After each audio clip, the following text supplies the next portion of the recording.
The coffee mug shattered against the concrete wall, sending ceramic shards cascading across the abandoned warehouse floor. Maya Chun didn't flinch. She simply adjusted her wire-rimmed glasses, tucked a strand of her shoulder-length black hair behind her ear, and continued cleaning her rifle with methodical precision. Preparing and narrating this type of story took us long efforts and hard work. So if you are enjoying the story, please consider subscribing to our channel. You've gotta be kidding me, Marcus Rodriguez spat, his weathered face twisted with disgust. The former Marine sergeant turned private military contractor stood 6'3", his muscular frame casting a shadow over Maya's petite 5'4" figure. Command seriously expects us to babysit some librarian on this op? Maya's fingers paused for just a fraction of a second on the rifle's bolt assembly. Around the makeshift briefing area, the other members of Blackwater's elite strike team Alpha exchanged glances. Some smirked. Others shook their heads in apparent disbelief. "Look at her," sneered Jake Morrison, a blonde-haired demolitions expert whose arms were covered in military tattoos. "She probably faints at the sight of blood. What's she gonna do when the bullets start flying? Ask the Tango to please stop shooting because it's not very nice." The team erupted in harsh laughter. Maya continued her methodical cleaning, her movements never betraying the storm brewing beneath her calm exterior. She had heard it all before, in military academies, training facilities, and briefing rooms across 3 continents. The sweet little Asian girl who looked like she belonged in a university library rather than on a battlefield. If only they knew. "Maya Chun," she said quietly, finally looking up from her rifle. Her voice was soft, almost musical, with just a hint of her San Francisco upbringing. Call sign, gentle. This sparked another round of mocking laughter from the team. Marcus slammed his fist on the metal table, causing everyone else's equipment to jump. "Gentle? Are you serious? What kind of joke is this?" He turned to the team leader, Colonel Sarah Harrison, a battle-hardened woman in her 40s who had remained conspicuously silent during the hazing. "Sarah, tell me this is some kind of training exercise. Tell me we're not actually taking Mary Poppins into a war zone." Colonel Harrison, her steel-gray hair pulled back in a severe bun, studied Maya with calculating eyes. She had read the file, all of it, including the classified sections that would make these loudmouths shut up real quick. But Maya had specifically requested that her background remain compartmentalized. Something about earning respect through actions rather than reputation. "Miss Chun comes highly recommended," Harrison said diplomatically. "Her marksmanship scores are exceptional." "Exceptional?" Tommy Kowalski, the team's communications specialist, nearly choked on his energy drink. "Sarah, no offense, but I've seen this girl's build. She looks like a strong wind would knock her over. How's she supposed to handle the recoil on a .50 cal?" Maya finally set down her cleaning cloth and looked up at the assembled team. Her dark brown eyes held a depth that seemed incongruous with her youthful appearance. At 28, she could easily pass for a college senior. "They're expecting me to take the shot from this rooftop," Maya said, pointing to a building marked on her tactical map. "But they'll have surveillance teams positioned to observe the operation, plus backup personnel to ensure I don't compromise the mission or try to escape." She traced lines of sight and approach routes with her finger. "If we can identify their observation posts and backup positions, we can turn their own surveillance network against them." Colonel Harrison studied the map with growing interest. "You're talking about a counter-surveillance operation?" "Exactly. I go through the motions of preparing for the assassination attempt, which forces them to reveal their operational positions. Meanwhile, you position our people to observe their observers." Tommy was already pulling up building schematics on his laptop. "I can set up electronic surveillance equipment to monitor their communications. If they're coordinating through radio or cellular networks, we can intercept their transmissions." Jake nodded approvingly. And once we know where their people are positioned, we can capture them instead of letting them escape after the fake assassination. Marcus leaned back in his chair, thinking through the logistics. What about extraction? They're expecting you to disappear after making the shot. If you don't show up at their extraction point, they'll know something went wrong. Maya smiled with the cold professionalism that had made her such an effective assassin. I'll show up at the extraction point. But instead of celebrating a successful mission, I'll be delivering captured syndicate operatives and whatever intelligence we can extract from them. The plan was audacious, but it had the virtue of using the syndicate's own operational methods against them. By the time they realized Maya had never intended to carry out the assassination, their key personnel would be in custody and their Richmond network would be compromised. There's one major risk, Colonel Harrison pointed out. If any part of this goes wrong, if they suspect you're working against them, they'll eliminate you immediately. These people don't give second chances, Maya nodded soberly. I know, but we won't get another opportunity like this. They've exposed their operational methods, revealed their intelligence sources, and positioned their personnel in a confined area. If we can't take them down under these circumstances, we never will. The team spent the next 4 hours refining the plan, identifying optimal positions for their counter-surveillance operation and developing contingency plans for various scenarios. By the time they dispersed, they had created a complex tactical operation that would either destroy the syndicate's East Coast operations or get them all killed. Maya returned to her hotel room, carrying the weight of leadership she had never asked for but couldn't avoid accepting. Tomorrow, she would receive final authorization for an assassination she had no intention of carrying out, while simultaneously preparing to betray the people who had once controlled her life. The satellite phone rang at exactly 0800 hours the next morning. Chun, final authorization is granted. Anderson's voice was crisp and professional. Weather conditions are optimal. Target will maintain expected schedule. Extraction assets are in position. Understood. I'll proceed as planned. Maya, Anderson's tone shifted slightly, becoming more personal.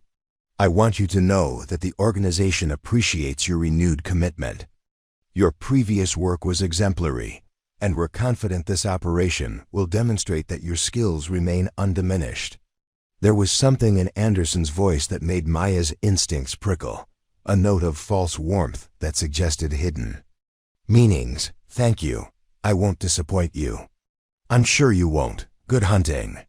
The call ended, but Maya continued staring at the satellite phone with growing unease. Something about Anderson's final comment felt wrong, like a threat disguised. As encouragement, she picked up her secure personal phone and called Tommy.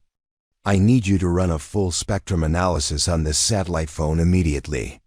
Something doesn't feel right about my final authorization call. Bring it over. I've got equipment set up at the warehouse. Maya arrived at Blackwater's facility 30 minutes later to find Tommy surrounded by electronic monitoring equipment that looked like it belonged in a science fiction movie. Let's see what we're dealing with, he said, connecting the satellite phone to a complex array of analyzers and signal processors. The results were immediately concerning. Maya, this phone isn't just tracked and monitored, it's been weaponized. What do you mean? Tommy pointed to a series of readings on his equipment. There's a small explosive charge built into the battery compartment, triggered by a specific radio frequency. Someone could detonate this device remotely at any time. Maya felt ice water run through her veins. They're planning to kill me after I complete the mission. It looks that way. The explosive charge is small, but it would be lethal at close range. They probably planned to trigger it during your extraction, making it look like you were killed by enemy action. Colonel Harrison, who had been listening from across the room, walked over with her expression grim. Maya, we need to abort this operation. They're planning to eliminate you regardless of whether you complete the assassination. Maya stared at the innocuous-looking satellite phone, understanding now why Anderson's final comment had felt threatening. Good hunting hadn't been encouragement, it had been a death sentence. "No," she said finally. "We continue with the plan. But now we know they intend to kill me, which means we can use that against them." Marcus joined the conversation, his expression skeptical. "How do you use a planned assassination against the people planning it?" Maya picked up the weaponized phone and turned it over in her hands, her mind working through the tactical implications. "Because they'll want to be close enough to confirm the kill when they detonate this device. That means their extraction team won't be positioned at a safe distance. They'll be within visual range of the explosion." Understanding dawned on Tommy's face. "You want to use yourself as bait to draw them into the open." "Exactly. I go through the motions of completing the assassination, then proceed to the extraction point as planned. When they try to kill me with this device, you'll be positioned to capture or eliminate their extraction team." Jake shook his head. "Maya, that's insane. You'll be killed when they detonate the phone." Maya smiled with cold calculation. "Not if I'm not carrying the phone when they try to detonate it." She looked around at her teammates, seeing the pieces of the plan crystallizing in their minds. "Tommy, can you build a remote detonation trigger for this device? Something that would let us control when it explodes?" "Probably. But why would we want to detonate it ourselves?" "Because when the Syndicate tries to kill me and the device doesn't explode, they'll know I've compromised their operation. But if we detonate it ourselves, at a time and place of our choosing, they'll think their plan worked perfectly." Colonel Harrison was studying Maya with a mixture of admiration and concern. "You're talking about faking your own death. Again, it worked before. And this time, I'll have backup to ensure I actually survive the experience." The plan was becoming more complex and dangerous by the hour, but it maintained the essential element that made it viable. The Syndicate would continue believing they held the initiative until the moment their own trap closed around them. Marcus was working through the logistics in his head. "Where do you want to stage the fake explosion?" Maya pulled out her tactical map of Richmond and pointed to the parking garage where she was supposed to meet her extraction team. "Third level of this structure. It's partially enclosed, which will contain the blast and make it look more dramatic than it actually is. Plus, it gives you multiple positions for observation and intervention." Tommy was already sketching modifications to the satellite phone's trigger mechanism. "I can rig this to detonate on command, but you'll need to be at least 20 feet away. To avoid serious injury, can you also add a time delay? Something that would let me drop the phone and get to cover before it explodes? 15 seconds should be enough." "But Maya, if anything goes wrong with the timing... I know the risks. But consider the alternative. If we don't take down the Syndicate now, they'll keep hunting all of us until we're dead." The truth of that statement settled over the room like a heavy blanket. They had passed the point of no return when Maya made her first contact with the organization. Now they had to see the operation through to its conclusion, regardless of the personal cost. "All right," Colonel Harrison said finally. "We do this. But we do it right, with multiple backup plans and every safety measure we can devise." She turned to address the entire team. "Tommy, you're responsible for electronic warfare, monitoring their communications, controlling the detonation sequence, and providing real-time intelligence on their positions. Jake, you and Marcus will be positioned to intercept their extraction. Team after they think Maya is dead. I'll maintain overwatch and coordinate the entire operation." Maya nodded, feeling the familiar calm that came with accepting a dangerous mission. "What about contingencies if they suspect I'm working against them?" "We abort and extract you immediately," Harrison replied. "No intelligence is worth your life." Maya almost smiled at the irony. For the first time in her professional career, she was working with people who actually cared whether she survived the mission. "Understood. When do we deploy?" Harrison checked her watch. 18 hours. The fake assassination is scheduled for tomorrow at 1400 hours, which means we need to be in position by noon. The team dispersed to make final preparations, leaving Maya alone with the weaponized satellite phone and the weight of what she was about to attempt. In less than 24 hours, she would either strike a decisive blow against the organization that had manipulated her into becoming an assassin, or she would die in the attempt. She had been the ghost for long enough to know that both outcomes were preferable to continuing to run. That evening, Maya sat in her hotel room writing what might be her final report. Not for the syndicate, but for herself. A detailed account of everything she had learned about their organization, their methods, and their personnel. If the operation went wrong and she didn't survive, at least there would be a record that others could use to continue the fight. The irony of preparing for her own death while planning to fake her assassination wasn't lost on her. She had spent the last 2 years trying to balance the scales for her past actions, and tomorrow she would either achieve that balance or die in the attempt. Her personal phone rang, interrupting her writing. "Chun, it's Sarah. Are you okay?" Maya considered the question carefully. Define okay. Are you having second thoughts about tomorrow? Maya looked out her hotel window at the Richmond skyline, studying the building where she was supposed to position herself for the fake assassination. No second thoughts. But I keep thinking about something Anderson said during our video conference. What's that? She mentioned that their new operative lacks my instinctive understanding of complex ballistics and target assessment. That's a very specific phrase to use about someone's replacement. What do you think it means? Maya was quiet for a moment, processing implications she had been trying to avoid. I think it means they didn't just recruit a replacement for me. I think they tried to recreate me, train someone else to think and operate exactly the way I do. The implications of this realization were disturbing. If the syndicate had been systematically creating assassins based on Maya's operational methods, then she represented just one example of a much larger program. Sarah, what if I'm not the only person they've manipulated into becoming a weapon? What if there are others out there, people who think they're working for legitimate organizations, but are actually carrying out assassinations for the syndicate? The silence on the other end of the line stretched out for nearly 30 seconds. Maya, if you're right about this, then tomorrow's operation becomes even more important. We're not just taking down one cell, we're potentially exposing an entire network of unwitting assassins. Maya closed her laptop and walked to the window, looking out at the city where tomorrow she would either achieve justice or die trying. Then, we'd better make sure we get it right.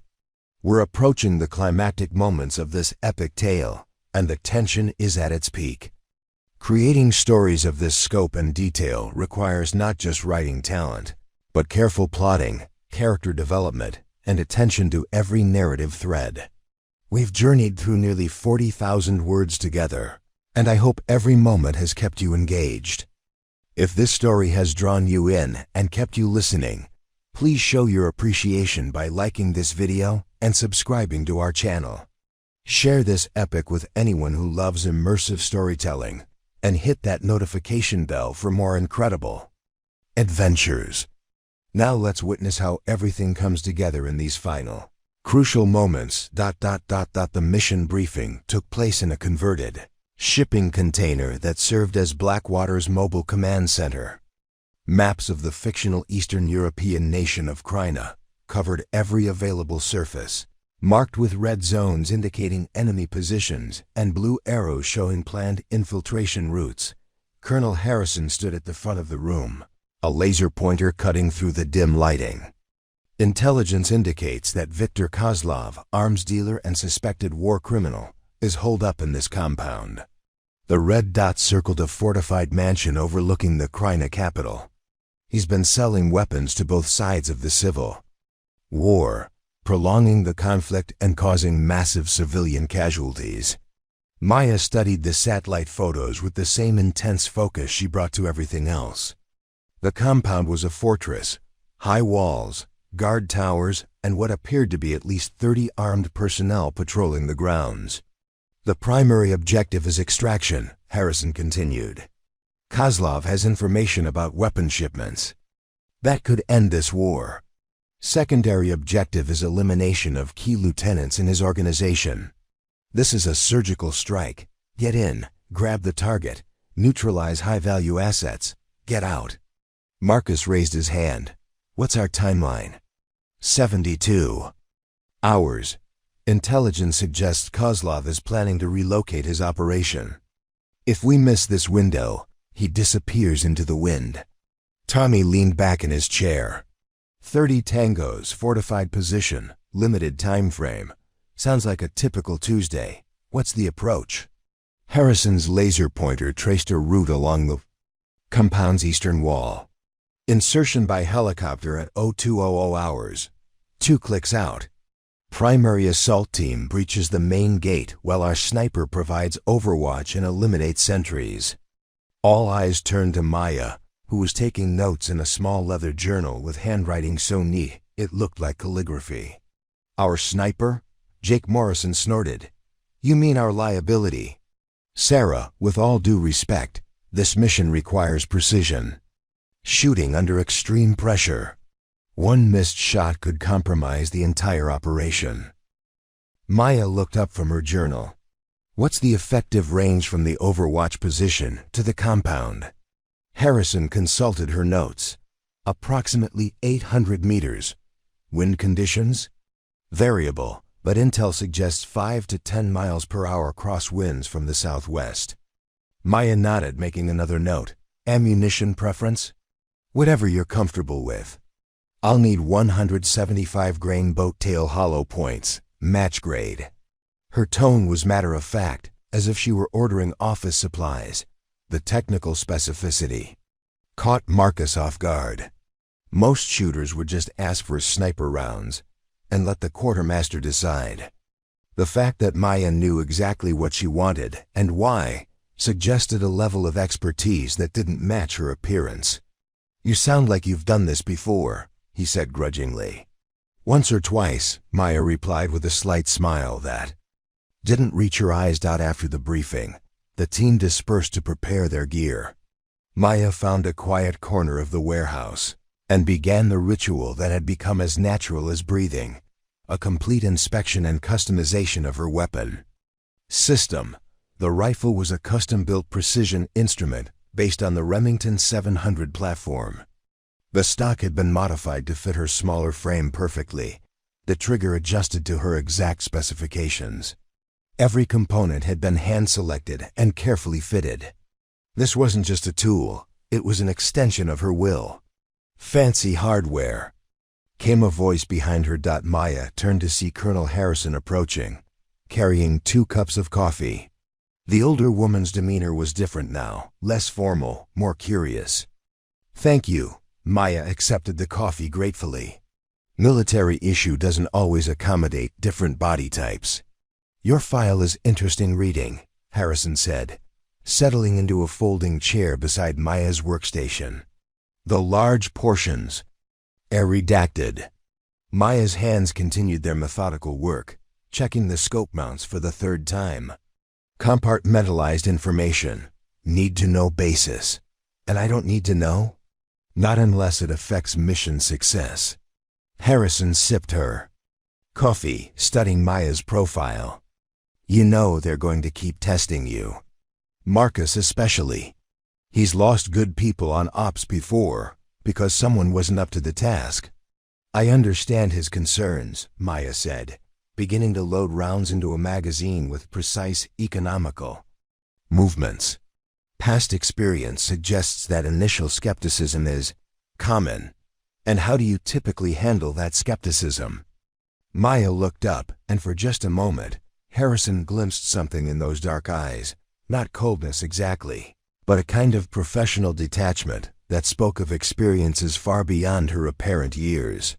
Results tend to speak for themselves. Colonel, the next morning brought weapons testing and final preparations. The team gathered at Blackwater's private range, a sprawling facility with targets extending out to 1,200 meters. Maya arrived carrying her rifle case and a small backpack. Dressed in practical field clothes that somehow still managed to make her look like she was heading to a hiking club meeting rather than a military operation. "All right, gentle," Marcus called out, using her call sign with obvious sarcasm. "Let's see what you've got. Start with the 100-meter targets, work your way out." The 100-meter targets were human silhouettes with clearly marked scoring zones. Maya settled into a prone position behind her rifle with fluid efficiency, her movements economical and practiced. The transformation was subtle but unmistakable. The soft-spoken young woman seemed to fade away, replaced by something focused and predatory. Her first shot punched a hole through the exact center of the target's head. "Lucky shot," Jake muttered, but his tone lacked its earlier confidence. Maya's second shot landed less than a millimeter from the first. The third shot actually clipped the edge of the previous hole. She was shooting groups so tight they appeared to be single shots from this distance. "Jesus," Tommy whispered. Maya continued shooting with mechanical precision. 5 shots, 5 holes clustered in an area the size of a quarter. She moved to the 200-meter line without comment, repeated the performance. Then 400 meters. Then 600. By the time she reached the 800-meter line, the distance she would be shooting from during the actual mission, the team had fallen completely silent. At this range, even the slightest error in calculation, breathing, or trigger control would send shots wildly off target. Military marksmen were considered exceptional if they could consistently hit man-sized targets at this distance. Maya wasn't just hitting man-sized targets. She was putting rounds through areas the size of playing cards. Her first shot at 800 meters struck the target's forehead. The second shot hit the bridge of the nose. The third shot entered through the left eye socket. "Holy shit," Marcus breathed. Maya calmly ejected the spent brass, packed her rifle, and stood up. "Will that be sufficient? Or would you like me to try the 1,000-meter targets?" The team stared at her in stunned silence. Colonel Harrison was the first to recover. "I think 800 meters will cover our operational requirements," she said dryly. As they walked back toward the vehicles, Marcus fell into step beside Maya. His entire demeanor had changed, the mocking hostility replaced by wary respect. "Where'd you learn to shoot like that?" he asked. Maya adjusted her glasses, considering her response. "Practice," she said finally.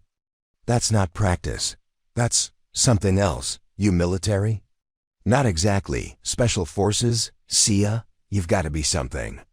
Maya paused at her vehicle, a nondescript rental sedan that looked wildly out of place among the team's tactical trucks and SUVs. "I'm exactly what I appear to be, Mr. Rodriguez. Someone who's very good at her job." That evening, Maya sat alone in her hotel room, a modest single at a chain motel 20 minutes from the Blackwater facility. The decor was aggressively generic, beige walls, mass-produced artwork, furniture that could have come from any budget lodging anywhere in the world.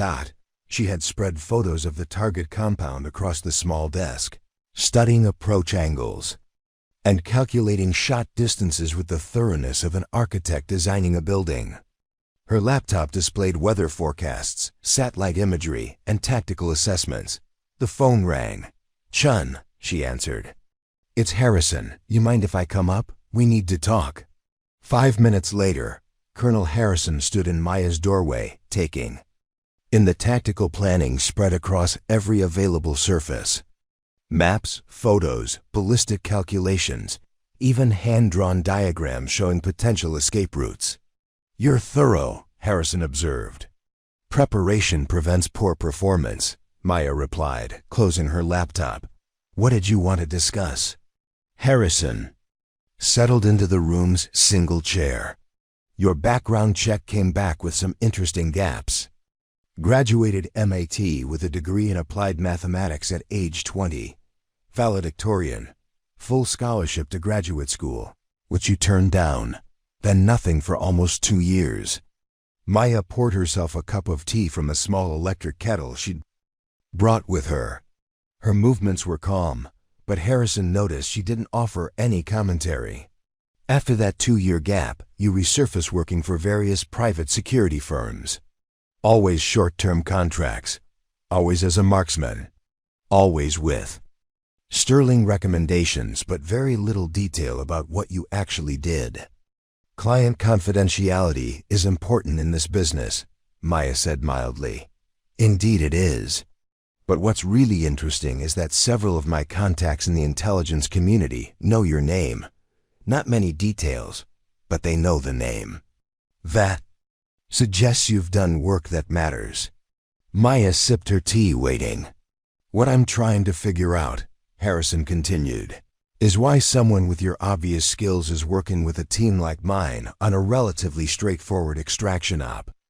This isn't exactly high-level espionage. For the first time since they'd met, Maya's composure seemed to crack slightly. She set down her teacup and walked to the window, pulling back the curtain to look out at the parking lot. Sometimes simple jobs are exactly what you need, she said quietly.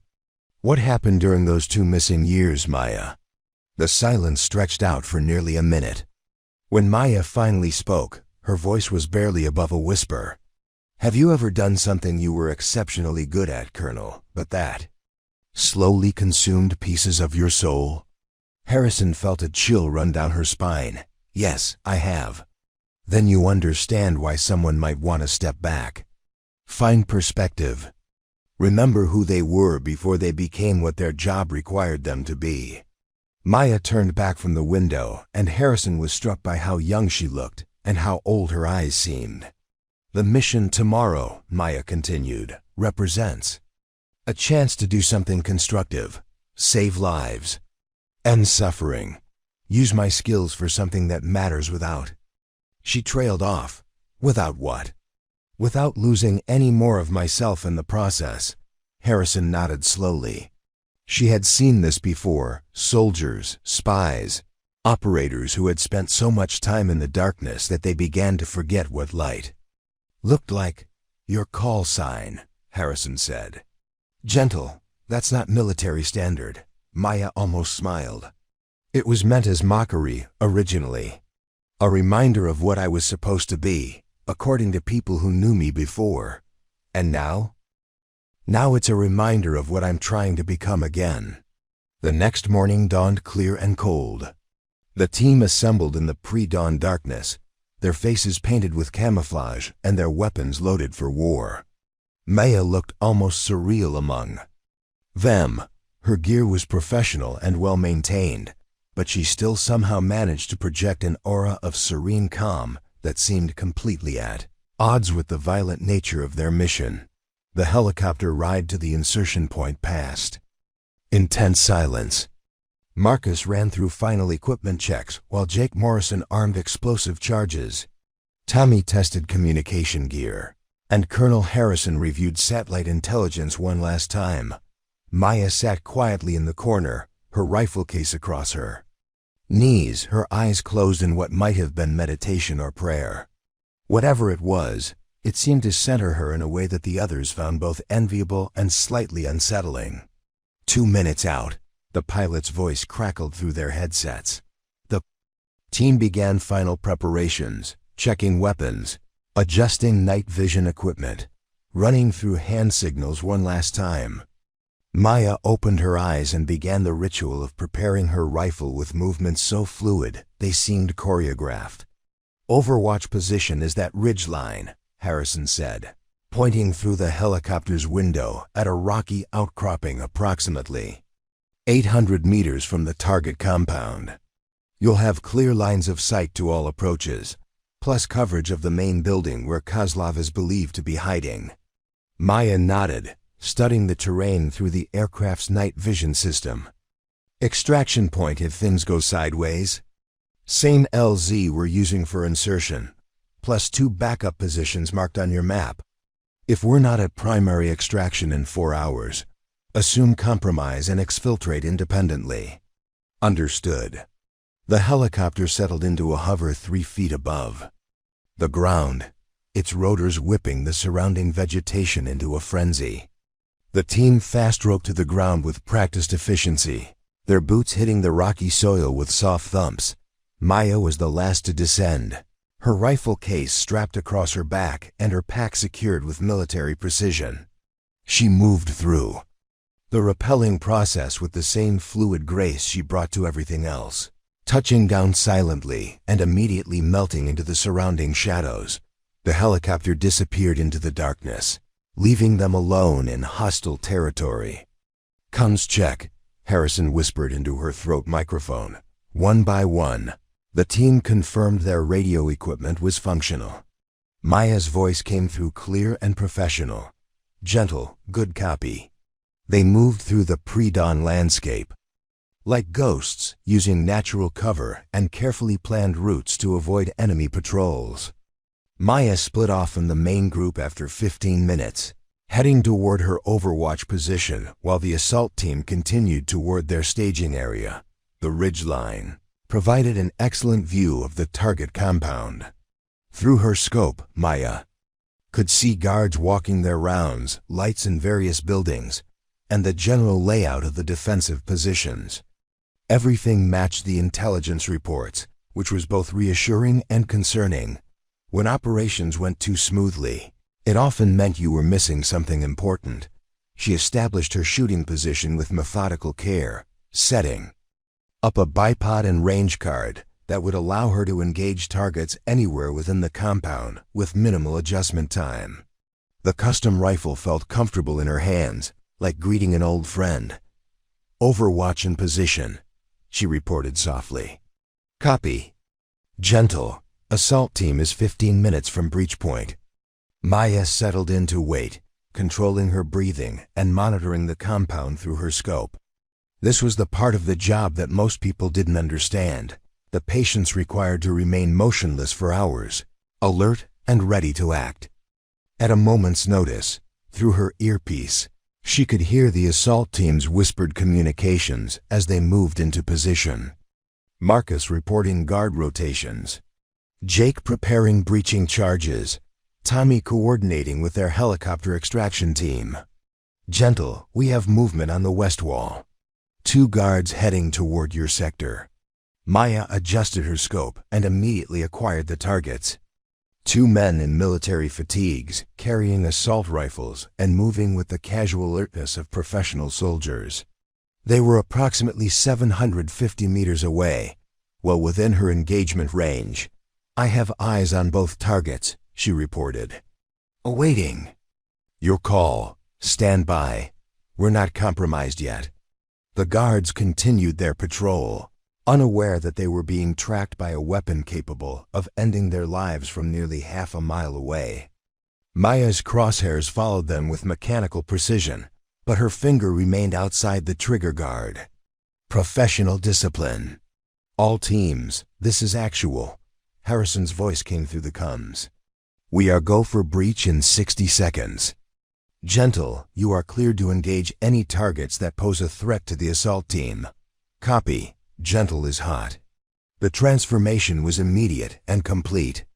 The gentle young woman with the soft voice and wire-rimmed glasses disappeared, replaced by something that operated on pure instinct and training. Maya's breathing slowed to match her heartbeat. Her world narrowed to the view through her scope and the mathematical certainty of ballistics. "Breach! Breach! Breach!" The compound exploded into chaos. Jake's charges blew the main gate open in a shower of concrete and steel. The assault team poured through the gap with military precision, their weapons already engaging targets. Maya's first shot came 3 seconds later. A guard on the main building's roof was raising an RPG launcher, preparing to engage the assault team. Maya's bullet struck him center mass, spinning him around and sending the rocket-propelled grenade spinning harmlessly into the sky. Her second shot eliminated a sniper who had taken position in a guard tower. The man dropped his rifle and slumped forward, no longer a threat to anyone. "Nice shooting, Gentle." Marcus's voice came through the comm, slightly breathless from his sprint across the compound's courtyard. Maya had already moved to her next, Target: a guard who was flanking toward Tommy's position. The shot was more challenging, requiring her to lead the moving target and account for a crosswind that had picked up since the operation began. The bullet found its mark with surgical precision. Multiple tangos, East Building, Jake reported. I count at least 6, armed with automatic weapons.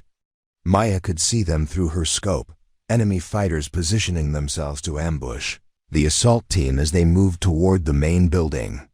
Her next 3 shots came in rapid succession, each one perfectly placed to neutralize a specific threat.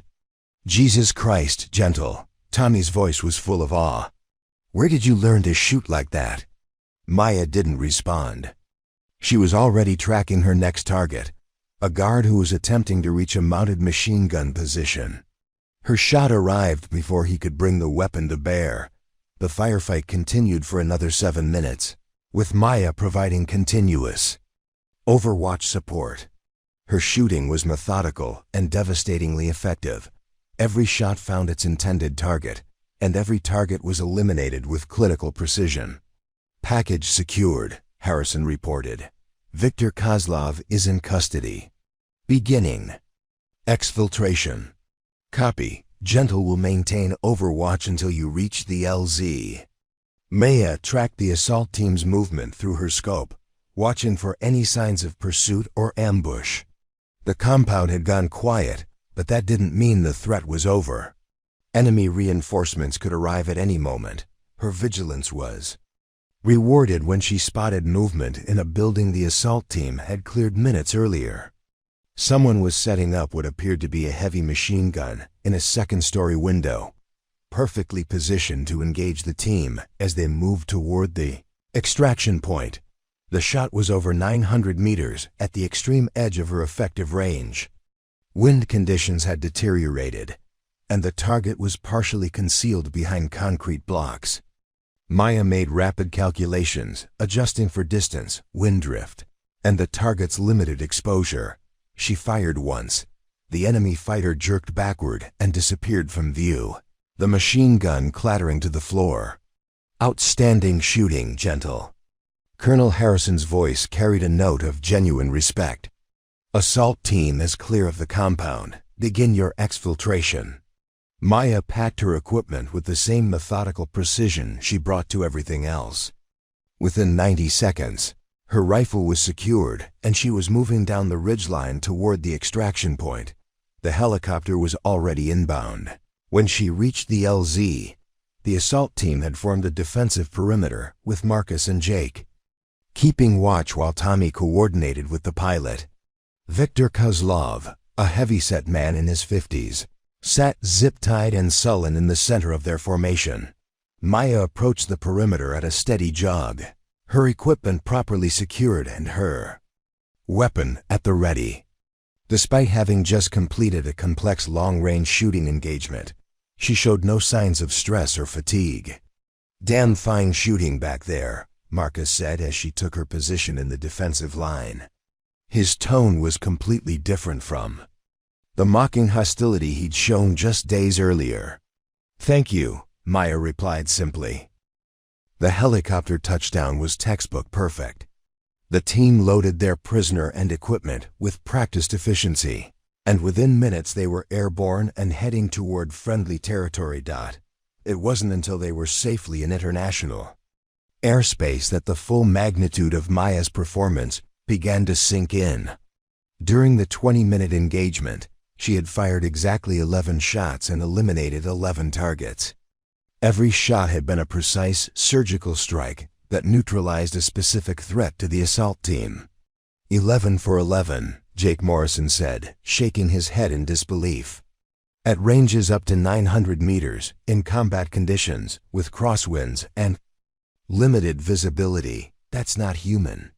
Maya was cleaning her rifle again, her movements automatic and soothing. "Practice," she said, echoing her earlier response. "That's not practice," Marcus insisted. "I've been doing this for 15 years, and I've never seen shooting like that. You didn't miss once. Not once." Colonel Harrison was studying Maya with renewed interest. The gentle young woman who had seemed so out of place among professional warriors had just demonstrated a level of marksmanship that bordered on the supernatural. "Your background," Harrison said carefully. "Those redacted sections in your file. I'm beginning to understand why certain agencies might want to keep that information classified." Maya looked up from her rifle, her dark eyes unreadable behind her wire-rimmed glasses. "Some skills are better kept quiet, Colonel. They tend to complicate things. We're deep into this incredible story now, and I hope you're as captivated as I am by these unfolding events. The amount of effort that goes into researching, writing, and narrating these novel-length stories is immense. We're talking about creating content equivalent to a published book. But it's worth it to bring you stories that truly engage and transport you to another world. If you're enjoying this journey so far, please take a second to like this video and share it with friends who appreciate great storytelling. Your support means everything and helps us continue creating these detailed, epic narratives. We still have so much more to discover together. So let's see how this situation unfolds. The debriefing took place in a secure conference room at Blackwater's Virginia headquarters, 3 days after their successful return from Kryna. Viktor Kozlov had been transferred to international authorities. His weapons trafficking network was being systematically dismantled, and the civil war that had been raging for 2 years was showing signs of coming to an end. Maya sat at the far end of the conference table, still looking slightly out of place among the hardened operators despite her proven performance. She had returned to her civilian clothes, a simple white blouse, dark slacks, and her ever-present wire-rimmed glasses. To any outside observer, she might have been an accountant attending a quarterly review. Colonel Harrison stood at the front of the room, clicking through a PowerPoint presentation that detailed their mission success metrics. 11 enemy combatants neutralized with 11 shots fired, 0 friendly casualties. Primary objective achieved with minimal collateral damage. By any measure, this was a textbook operation. Marcus leaned back in his chair, still clearly processing what he had witnessed. "Sarah, I need to ask directly, what aren't you telling us about Gentle's background?" Harrison's expression remained professionally neutral. Miss Chun's qualifications were thoroughly vetted before she was assigned to this team. "That's not what I asked," Marcus pressed. "I've worked with Army snipers, Marine Corps marksmen, Navy SEALs, and Special Forces operators. None of them shoot like that. What we saw wasn't just exceptional training, it was something else entirely." Jake Morrison nodded emphatically. "I keep running the numbers in my head. 11 targets, ranges from 400 to 900 meters, variable wind conditions, low light, high-stress combat environment. The statistical probability of achieving that level of accuracy is essentially 0. Tommy Kowalski, who had been quietly working on his laptop throughout the debriefing, suddenly looked up. "I've been doing some research," he said, his voice carrying an unusual note of tension. "Cross-referencing news reports, incident databases, anything that might give us clues about our mysterious sniper." He turned his laptop screen toward the group. "Look at this. Mogadishu, 18 months ago. Somali warlord and 3 lieutenants eliminated by an unknown sniper. All headshots, ranges between 600 and 800 meters. Local authorities found 4 SPENT casings at the Overwatch position, same custom load specifications that Gentle uses." The room fell silent. Maya continued taking notes in her leather journal, her expression unchanged. Tommy continued clicking through files. "Cartel safe. House in Colombia, 14 months ago. High-value target eliminated along with 6 bodyguards. 7 shots, 7 kills, maximum range of 1,100 meters. Authorities found a single playing card at the sniper's position, the ace of spades. The calling card," Harrison murmured. "There's more," Tommy said grimly. "Arms dealer in Afghanistan. Syrian weapons manufacturer, Russian mob boss in Montenegro. Always the same pattern: surgical precision, extreme range, ace of spades left behind. The intelligence community has a code name for this unknown operator. He paused dramatically. Ghost. All eyes turned to Maya, who finally looked up from her journal. Her expression was calm, but there was something in her eyes, a flicker of acknowledgement, perhaps, or resignation. That's an interesting theory, she said quietly. Marcus slammed his hand on the table. Theory? Maya, are you the ghost? The silence stretched out for nearly 30 seconds.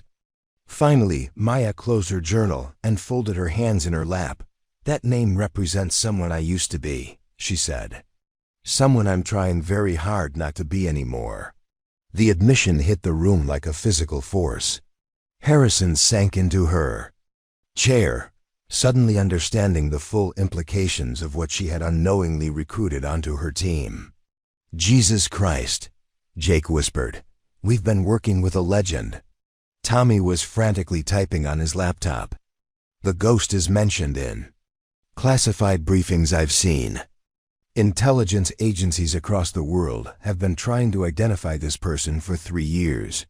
The working theory was that it had to be a state-sponsored operator, someone with unlimited resources and training.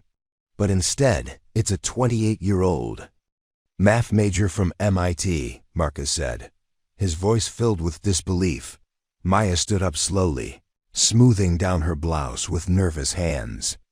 I think this would be a good time for me to explain a few things.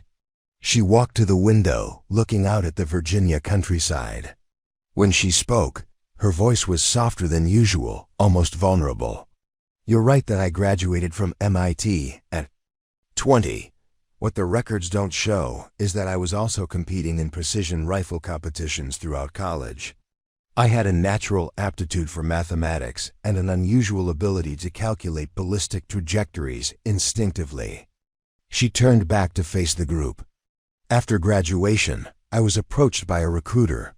Not military, not CIA, something more specialized. They offered me a chance to use my skills for what they called the greater good. Who were they? Harrison asked. I never knew exactly. The organization was compartmentalized to an extreme degree. I received assignments through encrypted channels, carried out operations independently, and reported results through secure dead drops. Everything was need to know, and apparently I didn't need to know much. Maya returned to her seat but remained perched on the edge of the chair as if ready to flee. The targets were always presented as high-value assets whose elimination would save lives. Arms dealers, war criminals, terrorist leaders, human traffickers. The mathematics were always clean: remove one person, save hundreds or thousands of innocent victims. So what happened? Tommy asked. Why did you stop? Maya's composure finally cracked slightly. Her hands trembled almost imperceptibly as she removed her glasses and cleaned them with unnecessary thoroughness. I began to question whether the intelligence I was receiving was accurate, whether the targets I was eliminating were actually the monsters they were described as, whether I was really saving lives or just removing inconvenient people for someone else's agenda. She replaced her glasses and met Marcus's eyes directly. The final assignment was in Prague, 26 months ago. The target was supposed to be a human trafficker responsible for enslaving hundreds of women and children. I spent 3 days in Overwatch, studying his patterns, waiting for the perfect shot. Maya paused, her voice becoming even softer. On the 3rd day, I watched him through my scope as he played with his daughter in their backyard. She couldn't have been more than 5 years old. He was pushing her on a swing set, and she was laughing. He looked happy, like a father who loved his child. The room was completely silent. I couldn't reconcile that image with the monster I had been told to eliminate. So I began investigating independently. It took 2 weeks, but I eventually discovered that my target was actually an investigative journalist who had been exposing corruption in government contracts. Someone wanted him dead not because he was evil, but because he was getting too close to the truth. Marcus leaned forward. What did you do? I warned him, anonymously, told him he was in danger and needed to relocate his family immediately. Then I disappeared. Changed my identity, went underground, tried to figure out who I had really been working for and who I might have wrongfully killed during my previous assignments. Maya stood up again, beginning to pace with nervous energy. It took me 8 months to unravel enough of the organization to understand what I had been part of. Not a government agency devoted to protecting innocents, but a private intelligence network that eliminated inconvenient people for the highest bidder. I had been their unknowing assassin for almost 2 years. How many? Harrison asked quietly. Maya stopped pacing. 17 confirmed kills, plus an unknown number of collateral casualties from operations where I provided overwatch support. The weight of that admission settled over the room like a heavy blanket. Jake Morrison was the first to break the silence. So the ghost just vanished, but you're still here. Still taking contracts. Maya nodded slowly. After I discovered the truth, I spent 6 months trying to identify my previous targets. I wanted to understand who I had killed and whether any of them were actually innocent. She pulled out her phone and showed them a photograph, a memorial wall covered with faces and names. I was able to confirm the identities of 14 of my targets. Of those 14, I believe that at least 4 were innocent people who were eliminated for political or financial reasons, rather than any threat they posed to society. The photograph passed from hand to hand around the table. Tommy studied it with particular intensity. You keep their pictures, he observed. I remember all of them, Maya replied. But these 4. I carry their faces with me as a reminder of what happens when I trust someone else's intelligence without verification. Marcus set the phone down carefully. That still doesn't explain why you're here, why you're taking jobs like ours. Maya returned to her seat, her posture more relaxed now that her secret was out in the open. Because I'm trying to find a way to balance the scales.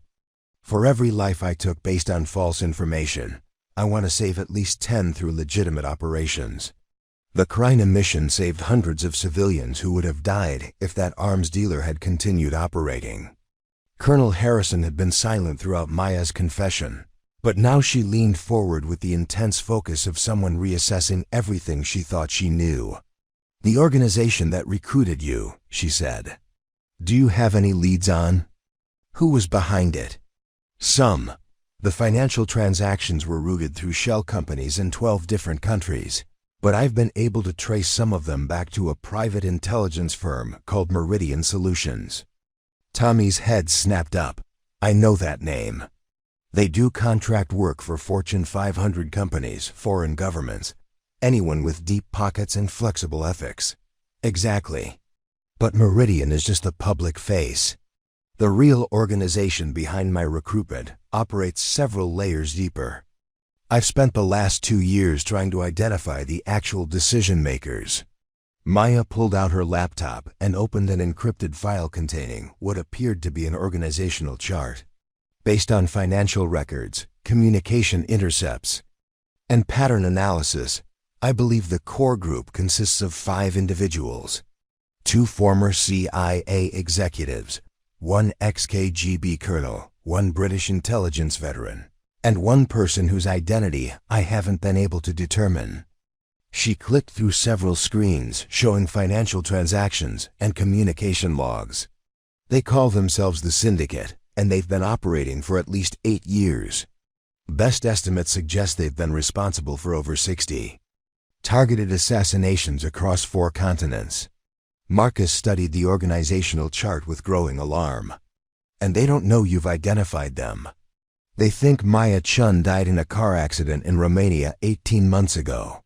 As far as they're concerned, the ghost simply disappeared after the Prague job went sideways.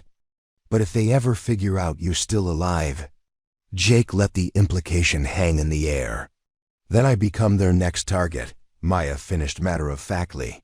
Which is why I've been very careful about maintaining my cover identity and only taking jobs that don't attract too much attention. Harrison stood up and began pacing, her military mind already working through the strategic implications. Maya, can I still call you Maya, or is that not your real name? Maya Chun is real. It's the identity I was born with. Everything else, the academic records, the competition shooting, the early recruitment, all of that actually happened. Good. Maya, what you're describing isn't just a personal vendetta.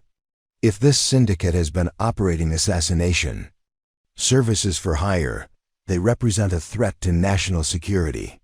Multiple national securities. Tommy was already typing rapidly on his laptop. I'm running the names you've identified through our intelligence databases. This could be huge. Maya shook her head. I appreciate the thought, but official channels aren't going to help. These people have connections throughout the intelligence community.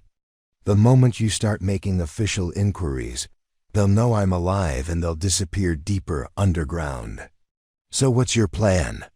Marcus asked. Maya closed her laptop and looked around the table at each team member in turn.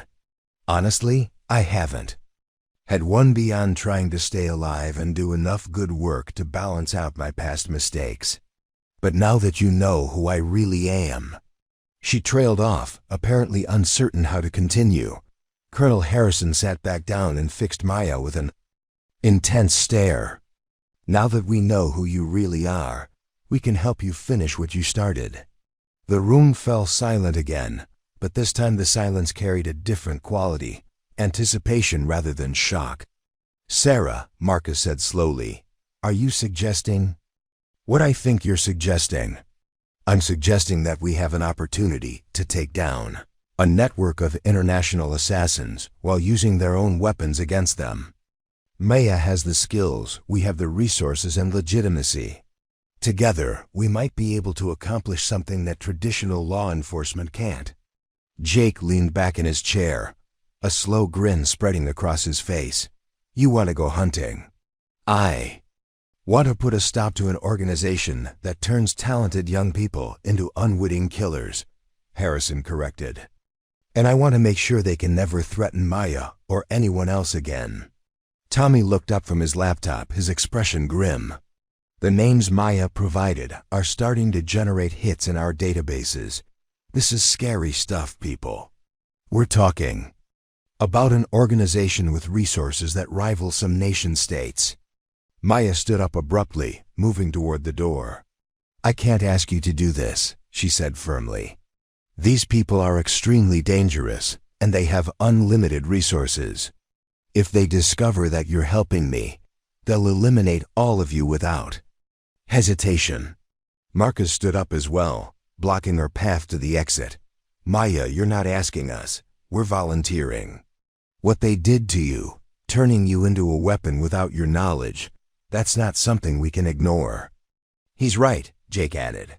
Besides, we've seen what you can do when you're on our side.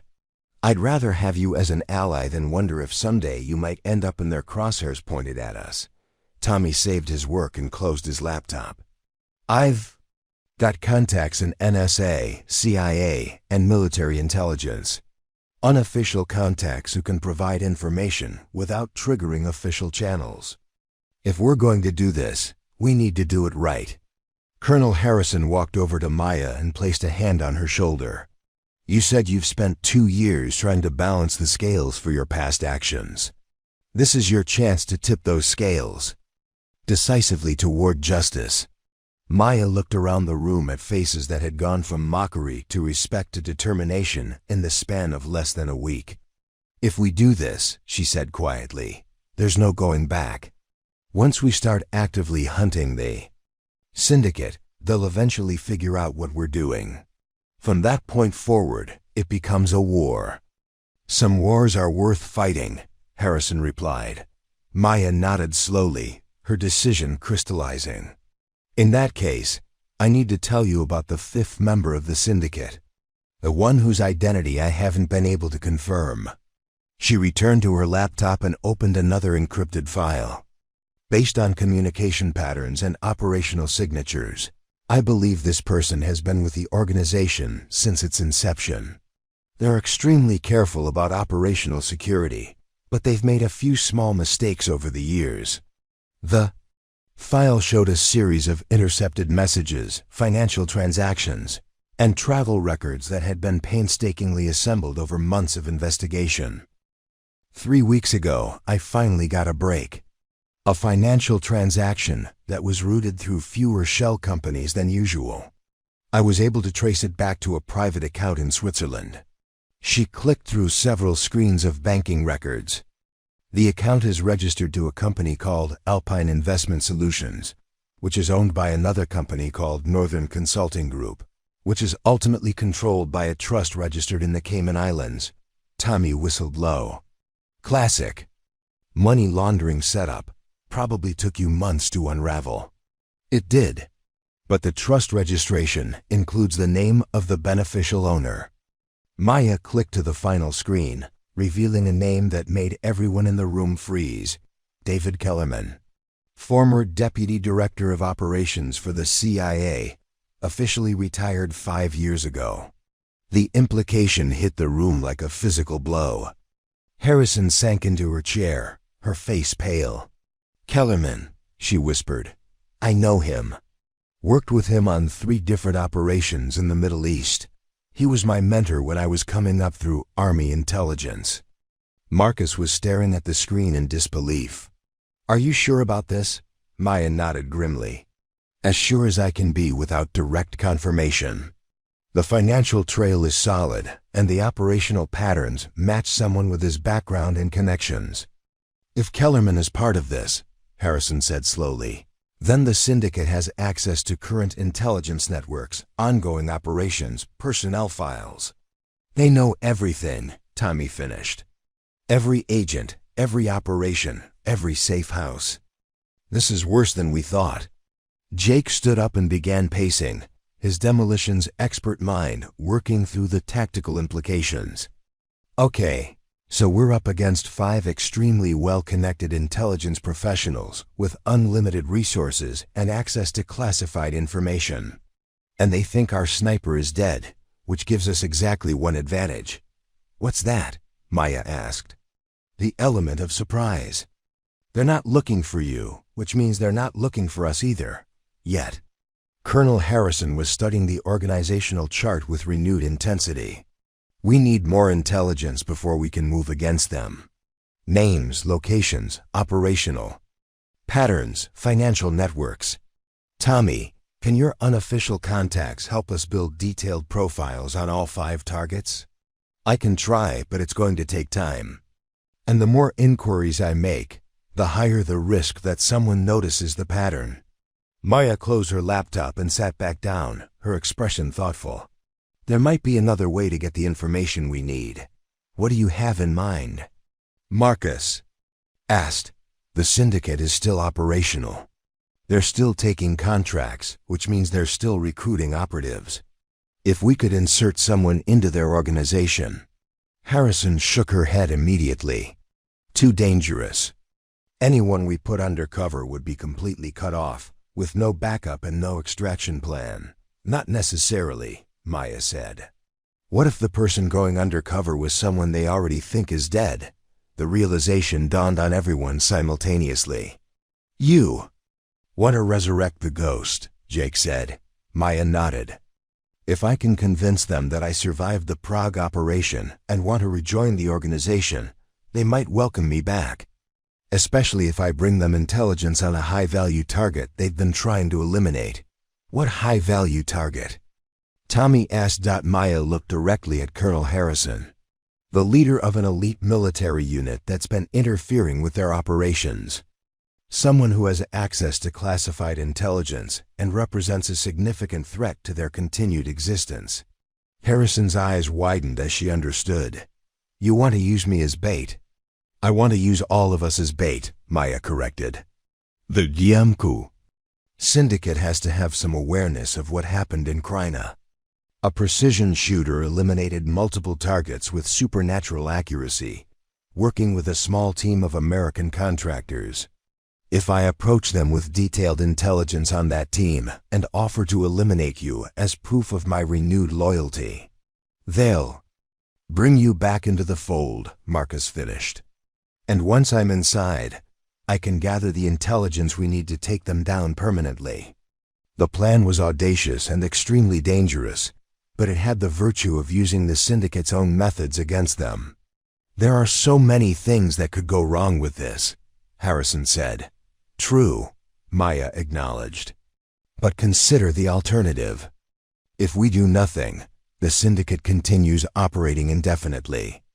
More innocent people die, and I spend the rest of my life looking over my shoulder. Tommy was already back at his laptop, running preliminary research. If we're going to do this, we need to start building Maya's resurrection story immediately. She need to explain where she's been for the last 18 months, and why she's suddenly ready to rejoin the organization. I've been hiding in Southeast Asia, Maya said promptly.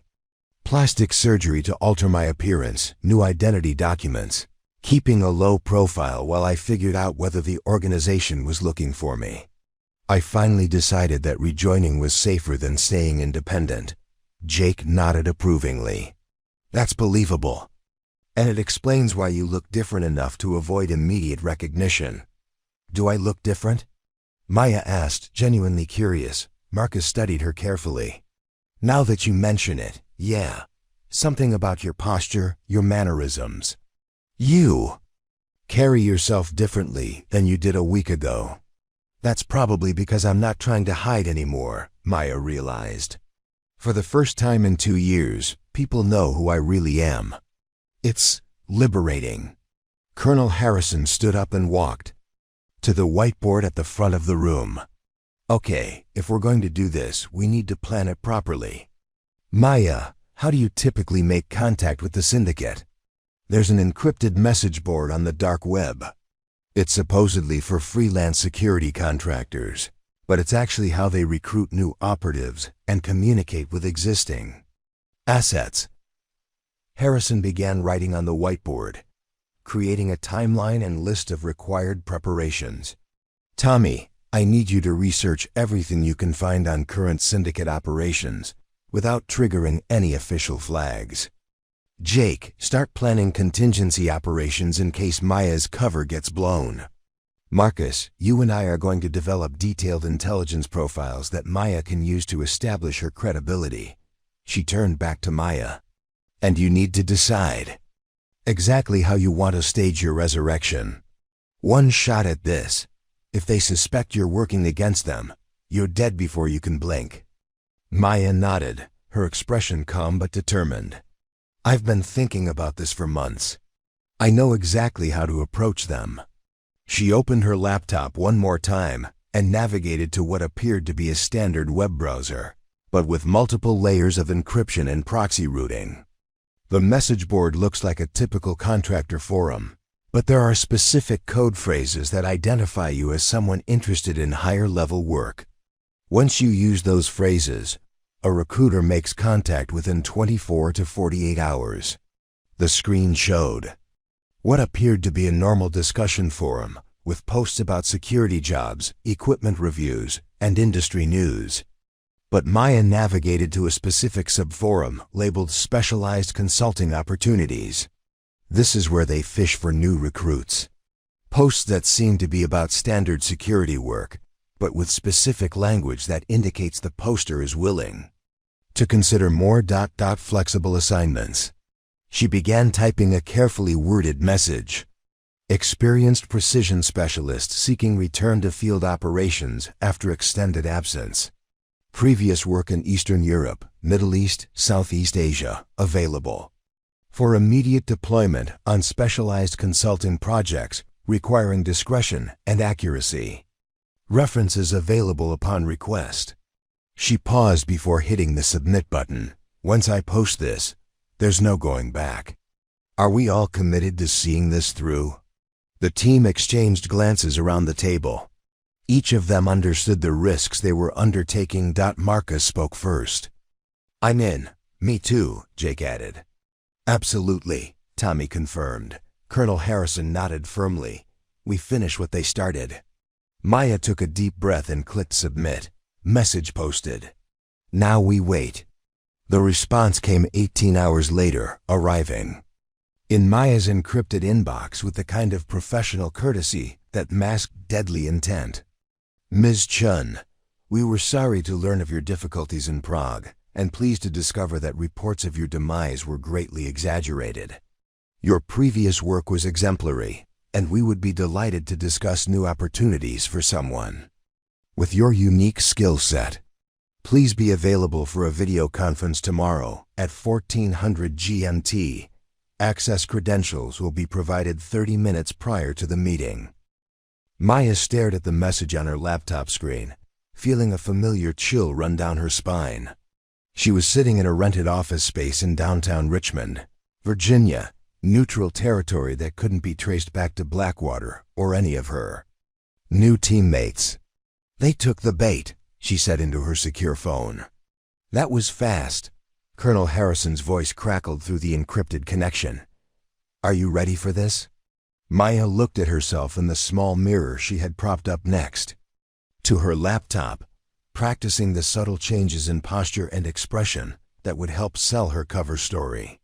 She had darkened her hair slightly and was wearing contact lenses instead of her glasses, small alterations that would support the fiction of plastic surgery without being dramatic enough to seem suspicious. As ready as I can be. They want a video conference in 26 hours. Remember the story. You've been hiding in Thailand, getting minor cosmetic surgery, working small-time security jobs while you figured out whether it was safe to resurface. You're ready to get back to serious work, but you want assurances that the Prague situation won't happen again. I remember. Maya had spent the last week memorizing every detail of her cover story, including fake employment records at a Bangkok security firm, fabricated medical records from a Thai plastic surgery clinic, and carefully doctored photographs that supported her claim of altered appearance. Tommy's voice joined the conference call. I've got some interesting intelligence on current syndicate operations. They've been busy while you were supposedly dead. What kind of busy? 6 confirmed eliminations in the last 18 months. All following the Ghost's operational pattern. They replaced you with someone new, but their accuracy statistics are significantly lower. Success rate dropped from your 100% to approximately 78%. Maya felt a complex mix of emotions at this information. Relief that someone else was carrying out these assignments, but concern for the innocent people who might have suffered due to reduced precision. Any indication who the replacement is? Working on it, but the new operative is maintaining much better operational security than you did. No call-in cards, no consistent equipment signatures, no pattern we can track. Colonel Harrison's voice cut through with military efficiency. Maya, during tomorrow's video conference, probe for information about their current organizational structure. If Kellerman has taken a more active role since your disappearance, that could give us leverage. Understood. What's the status on the bait packages? Marcus joined the call. Jake and I have prepared detailed files on all of us, duty rosters, personal habits, security protocols, everything they would need to plan operations against our team. The information is accurate enough to be believable, but includes subtle vulnerabilities that we can exploit if they take the bait. Maya nodded to herself, reviewing the plan one more time. She would offer to eliminate Colonel Harrison as proof of her renewed loyalty, providing detailed intelligence that would allow the syndicate to plan the operation. In reality, Harrison would be protected by multiple layers of security, and the entire scenario would be designed to draw syndicate operatives into a carefully prepared trap. Anything else I should know before tomorrow? Tommy's voice carried a note of concern. Maya, I've been analyzing the communication protocols they're using to contact you. The level of encryption and routing suggests they're taking your resurrection very seriously. This isn't just a casual recruitment conversation. They're treating you as a high-value asset. Is that good or bad? Both. It means they definitely want you back, but it also means they'll be watching you very carefully. Any mistake in your cover story, any inconsistency in your behavior, and they'll know immediately that something is wrong. Maya saved the encrypted files containing her cover story and closed her laptop. I'll be careful. We know you will, Harrison said. But Maya, if anything feels wrong during that video conference, if you get any sense that they suspect you, abort immediately. We can find another way to get to them. I will. Talk to you all tomorrow. Maya ended the call and sat alone in the anonymous office space, surrounded by the props of her false identity. Fake tie identification documents, a wig that matched her supposed new appearance, even a small scar on her left cheek created with theatrical makeup to support the plastic surgery story. She had spent 2 years running from these people, and now she was voluntarily walking back into their web. The irony wasn't lost on her. The next afternoon arrived with the kind of crisp, autumn weather that made Virginia beautiful and reminded Maya of why she had originally chosen to settle on the East Coast after her MIT graduation. She arrived at the rented office 30 minutes early, giving herself time to get into character and test all of her equipment. The video conference credentials arrived exactly 30 minutes before the scheduled meeting, just as promised. Maya opened the secure connection and found herself looking at a familiar interface, the same encrypted platform the organization had used for her previous assignments. At exactly 1400 GMT, her screen flickered and resolved into the image of a man she had never seen before, but immediately recognized as a professional intelligence operative. Mid-50s, silver hair, expensive suit, and the kind of calm confidence that came from decades of dealing with dangerous people. Miss Chun, he said with a slight British accent. You look well for someone who was supposedly killed in a car accident. Maya smiled slightly, allowing a hint of her old professional coldness to show through. Reports of my death were greatly exaggerated, Mr. Smith will suffice for now. We're delighted to learn that you survived your unfortunate encounter in Prague. Your previous work was exemplary.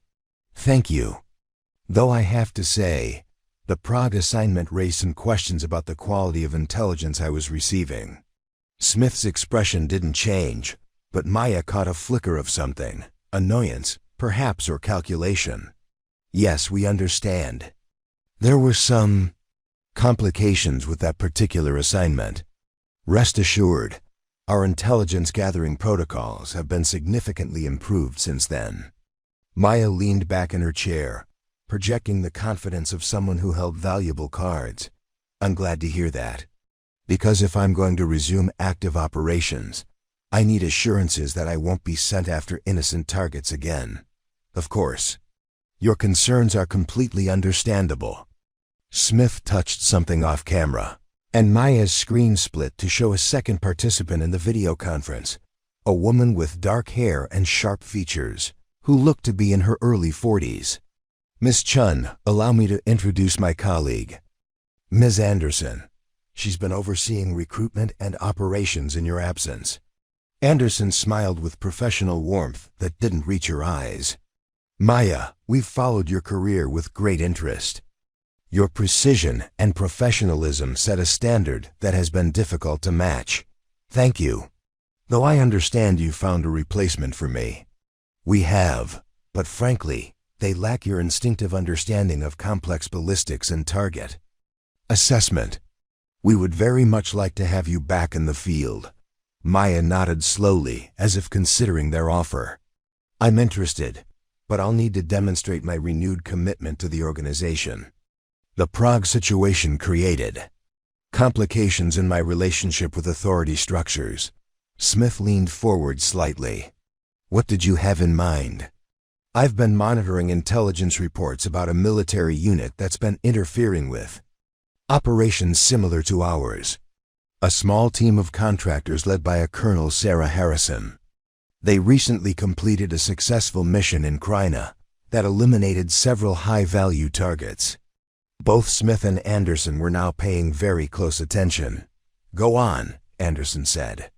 I've done preliminary reconnaissance on this team. Their operational security is good, but not perfect.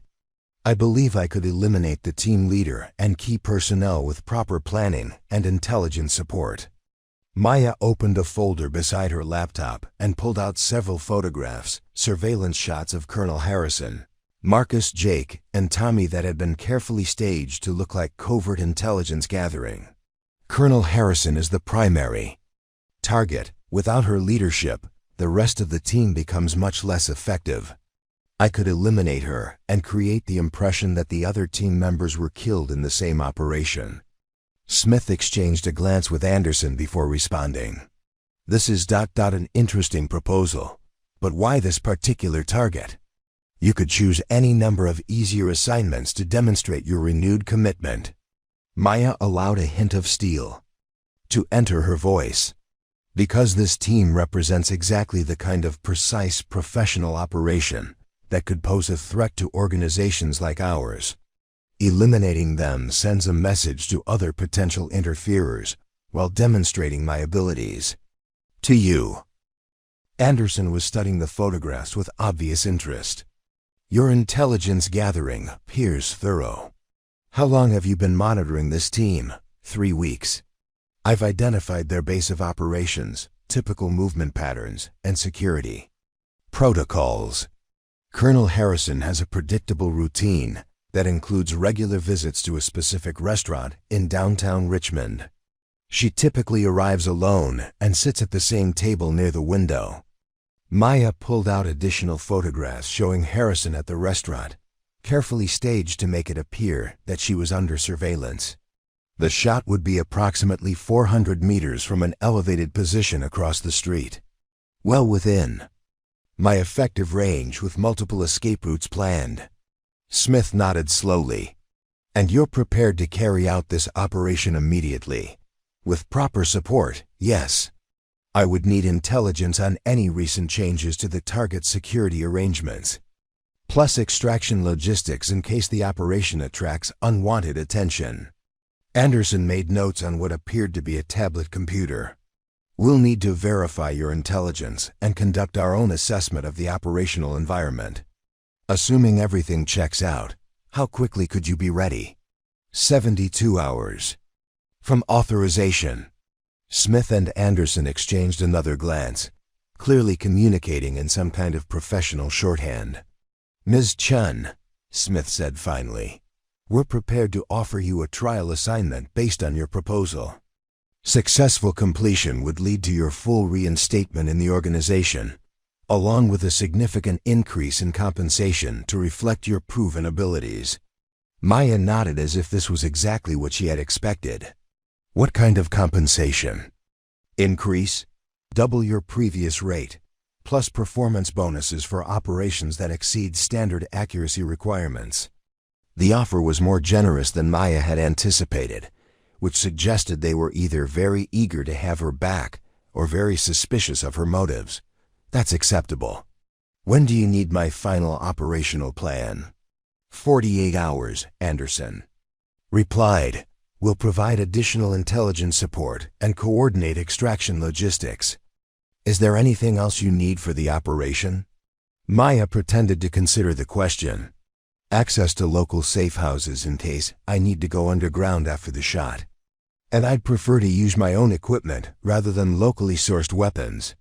Both can be arranged. We'll send you secure communication protocols and a list of available resources in the Richmond area.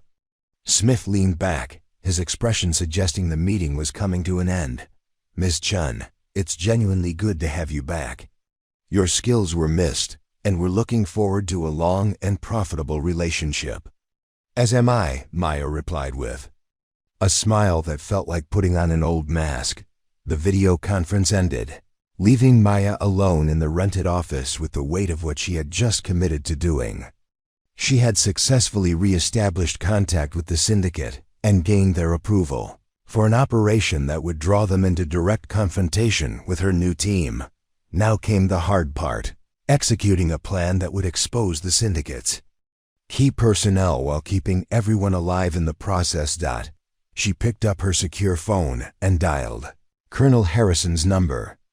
"It's done," she said when Harrison answered. "They took the bait. I'm officially back in the organization, and they've approved an operation to eliminate you and the rest of the team. How long do we have?" 72 hours from final authorization, which they expect in 48 hours. That gives us roughly 5 days to prepare. Good. Marcus and Jake have been working on security protocols for the restaurant scenario. Tommy's got electronic surveillance equipment that should help us identify and track any syndicate operatives who show up for reconnaissance. Maya looked out the window at the Richmond skyline, already calculating angles and distances for the fake assassination attempt. "Sarah, there's something else you should know. They were more eager to have me back than I expected, and they're offering significantly more money than my previous contracts." "What does that tell you?" "Either they're desperate for someone with my skills, or they suspect I'm not being entirely honest about my motivations. Either way, we need to be very careful about how we proceed." "Understood. Come back to base. We need to finalize our preparations." Maya packed her equipment and cover story materials, then took one last look around the anonymous office space. In 5 days, she would either have struck a decisive blow against the organization that had manipulated her into becoming an assassin, or she would be dead. She preferred not to think about which outcome was more likely. The Richmond restaurant was exactly the kind of upscale establishment that would attract a military contractor with Colonel Harrison's profile. Expensive enough to suggest success, but not so exclusive as to draw unwanted attention. Maya sat at a corner table, ostensibly reading a book while actually conducting detailed surveillance of the environment she would supposedly use to eliminate her target in 3 days. The irony of the situation wasn't lost on her. She was genuinely planning an assassination attempt, complete with detailed ballistic calculations and escape routes. The difference was that this time, she would be deliberately missing her target. Her secure phone buzzed with an encrypted text. "Message. Package delivered to your hotel room. Management." Maya finished her coffee and walked the 6 blocks to her hotel, maintaining the casual pace of someone who had all day to complete their reconnaissance. The package would be intelligence materials and logistical support from the syndicate, resources that would help her team understand exactly how the organization operated. The hotel room looked exactly as she had left it, but Maya's trained eye immediately noticed the subtle signs of professional entry. Her clothes had been moved slightly, her laptop had been repositioned by perhaps an inch, and there was a faint scent of cologne in the air that hadn't been there before. On her bed lay a leather briefcase that definitely hadn't been there when she left. Maya approached it carefully, checking for any signs of booby traps or surveillance devices. The briefcase was expensive and unremarkable, the kind of thing a business consultant might carry. Inside, she found exactly what she had expected: detailed intelligence files on Colonel Harrison and her team. The files were disturbingly thorough. Harrison's military service record, complete with classified operations that should have been impossible for civilians to access. Marcus's psychological evaluation from his Marine Corps service. Jake's disciplinary record from his Army demolitions. Training. Tommy's security clearance application, including personal financial information and family contacts. There was also a folder containing surveillance photographs that made Maya's blood run cold. Images of her teammates going about their daily routines, taken from concealed positions with telephoto lenses. The syndicate had been watching them for weeks. Maya photographed each document with a concealed camera, then carefully returned everything to its original position. The briefcase also contained a secure satellite phone and written instructions for her extraction after completing the assassination. She was supposed to make the shot from the roof of an office building across the street from the restaurant, then proceed to a parking garage 3 blocks away where a vehicle would be waiting. Simple, professional, And exactly the kind of plan she would have used during her previous life as the ghost. The satellite phone rang while she was reviewing the extraction route. "Chun," she answered, "status report." The voice was Anderson's, clipped and professional. "Reconnaissance complete. The target maintains predictable patterns, security is minimal, shot placement is optimal. Any complications?" Maya looked out her hotel window at the Richmond skyline, calculating real and fake ballistic trajectories simultaneously. "None. The operation should proceed smoothly." "Excellent. You'll receive final authorization tomorrow morning, along with confirmation of extraction arrangements." "Understood." The call ended, leaving Maya alone with the weight of what she was about to attempt. She had successfully infiltrated the organization that had manipulated her into becoming an assassin, but now she had to execute a plan that put her friends directly in the line of fire. She picked up her personal phone and called Colonel Harrison. "It's me. We need to meet tonight, somewhere secure." 2 hours later, Maya sat in the back room of a 24-hour diner on the outskirts of Richmond, surrounded by her teammates and the complete intelligence package the syndicate had provided. "Jesus Christ," Marcus muttered, flipping through his psychological evaluation. "They know everything about us. Service records, financial information, family contacts. How is this possible?" Tommy was studying the surveillance photographs with professional interest. These were taken with professional-grade equipment by someone who knows what they're doing. "We've been under observation for at least 3 weeks." Jake held up a photograph of himself entering his apartment building. "This was taken last Tuesday. I remember this day because I was running late for our team meeting." Colonel Harrison spread the photographs across the table like playing cards, studying the patterns and angles. "Maya, this level of intelligence gathering suggests they were planning operations against us before you ever made contact. Your resurrection story might have been more convenient than we realized." Maya nodded grimly. "I was thinking the same thing. The question is whether they suspected I was alive and were using surveillance on you to draw me out, or whether they identified you as threats independently." "Does it matter?" Marcus asked. "It might. If they already considered you targets, then my fake defection back to their organization could be part of a larger trap. They might be planning to eliminate all of us during the assassination attempt." Tommy looked up from his laptop, where he had been analyzing the technical specifications of the surveillance equipment. "There's something else. The satellite phone they gave you? It's got GPS tracking enabled, plus what appears to be a remote listening capability. They can monitor your location and potentially your conversations, even when you think the phone is off." Maya pulled the satellite phone out of her bag and set it on the table. "Can you disable the tracking without them knowing?" "Maybe, but if I do, and they're monitoring the device remotely, they'll know it's been tampered with." Colonel Harrison stood up and began pacing, her military mind working through the tactical implications. "We're missing something important here. Maya, during your video conference with Smith and Anderson, did they seem surprised by your intelligence on our team?" Maya thought back to the conversation, replaying it in her memory. "Not surprised, exactly. Interested, but not surprised. Like they already knew some of the information I was providing." "Because they did," Jake realized. "They've been planning operations against us since the Kryna mission. Your reappearance just gave them a convenient weapon to use." The realization hit the team like a physical blow. They hadn't been drawing the syndicate into a trap. They had been walking into one. "So what do we do?" Tommy asked. Maya picked up the satellite phone and turned it over in her hands, studying its design with new understanding. "We spring their trap first."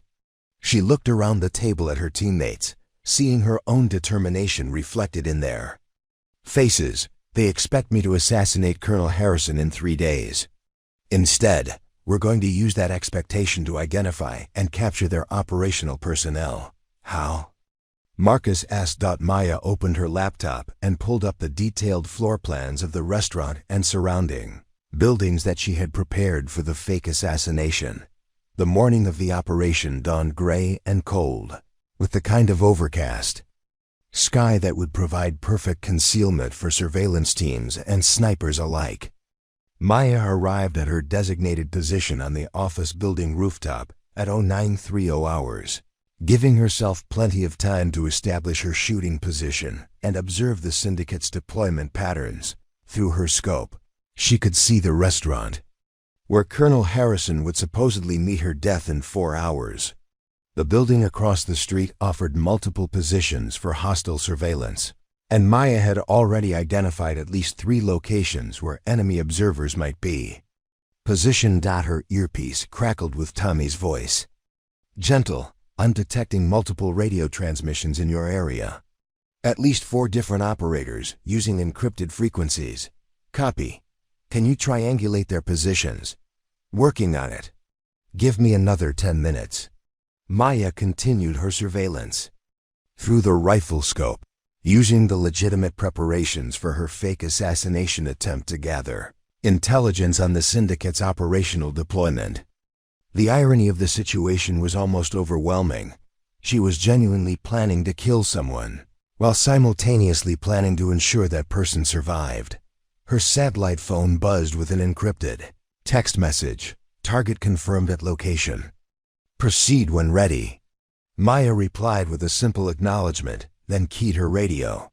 "All stations, target is in position. Beginning final preparations." Through her scope, she could see Colonel Harrison entering the restaurant and taking her usual seat by the window. From 400 meters away, Harrison looked like any other professional woman having lunch alone, which was exactly the impression they wanted to create. "Gentle, I've got triangulation on 3 radio transmissions," Tommy reported. "Sending coordinates to your display now." Maya's tactical display updated with red markers indicating the estimated positions of syndicate surveillance teams. 2 were positioned in buildings with clear lines of sight to both the restaurant and Maya's position, while the 3rd appeared to be mobile, probably a ground team ready to pursue if she deviated from the planned escape route. "Marcus, Jake. Are you seeing this?" "Copy, Gentle. We've got eyes on 2 of the positions.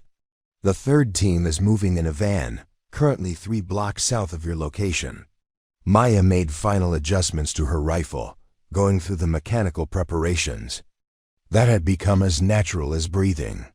The difference was that this time, she was deliberately calculating how to miss her target while making the miss look like a precision shot. The physics were more complex than they appeared. She needed to place her bullet close enough to Harrison to convince distant observers that she had achieved a killing shot, while ensuring the bullet didn't actually strike anything that could cause harm. Additionally, she needed Harrison to react as if she had been hit, then disappear from view in a way that would support the fiction of a successful assassination. "Gentle, you've got company incoming." Tommy's voice carried a note of tension that made Maya's blood run cold. "What kind of company?" 2 additional vehicles just entered the area. Large SUVs, tinted windows, moving information. "This doesn't match the expected surveillance pattern." Maya swept her scope across the surrounding area, searching for the new arrivals. She found them 2 blocks away. Black vehicles with the kind of professional coordination that screamed tactical team rather than surveillance support. "All stations, we may have a problem." Unknown tactical team entering operational area. Colonel Harrison's voice came through the radio with military calm. "Define problem." 2 vehicles, possibly 8 personnel, moving in tactical formation toward your position. This wasn't part of their original plan. The implications were immediately clear to everyone on the team. Either the syndicate had changed their operational plan without informing Maya, or they suspected her true intentions and were preparing to eliminate all potential witnesses. Marcus's voice crackled through the cum. "Gentle. Abort. We extract. Now, negative."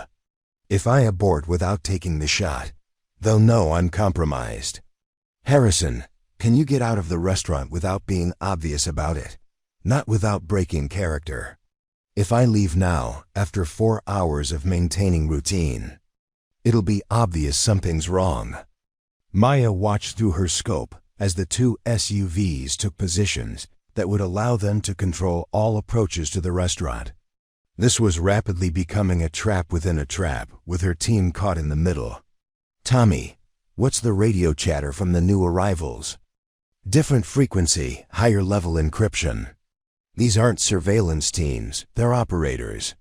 The satellite phone in Maya's pack began ringing with the urgent tone that indicated priority communication. Chun, change of plans, Anderson's voice was clipped and professional. We've received intelligence that suggests your target may be aware of the operation. You are authorized to eliminate any additional personnel who might compromise mission security. Maya felt ice water run through her veins. The syndicate wasn't just planning to kill Harrison. They were preparing to eliminate everyone in the restaurant to ensure there were no witnesses. How many additional personnel? All of them. Make it look like a terrorist attack or mass shooting. Local authorities will assume the colonel was an incidental victim. The phone went dead, leaving Maya staring at the restaurant where dozens of innocent people were going about their lunch routines, unaware that they had been marked for death. All stations' mission parameters have changed, she reported grimly. They want me to eliminate everyone in the restaurant. The silence on the radio stretched out for nearly 10 seconds before Colonel Harrison responded. Maya, get out of there, now.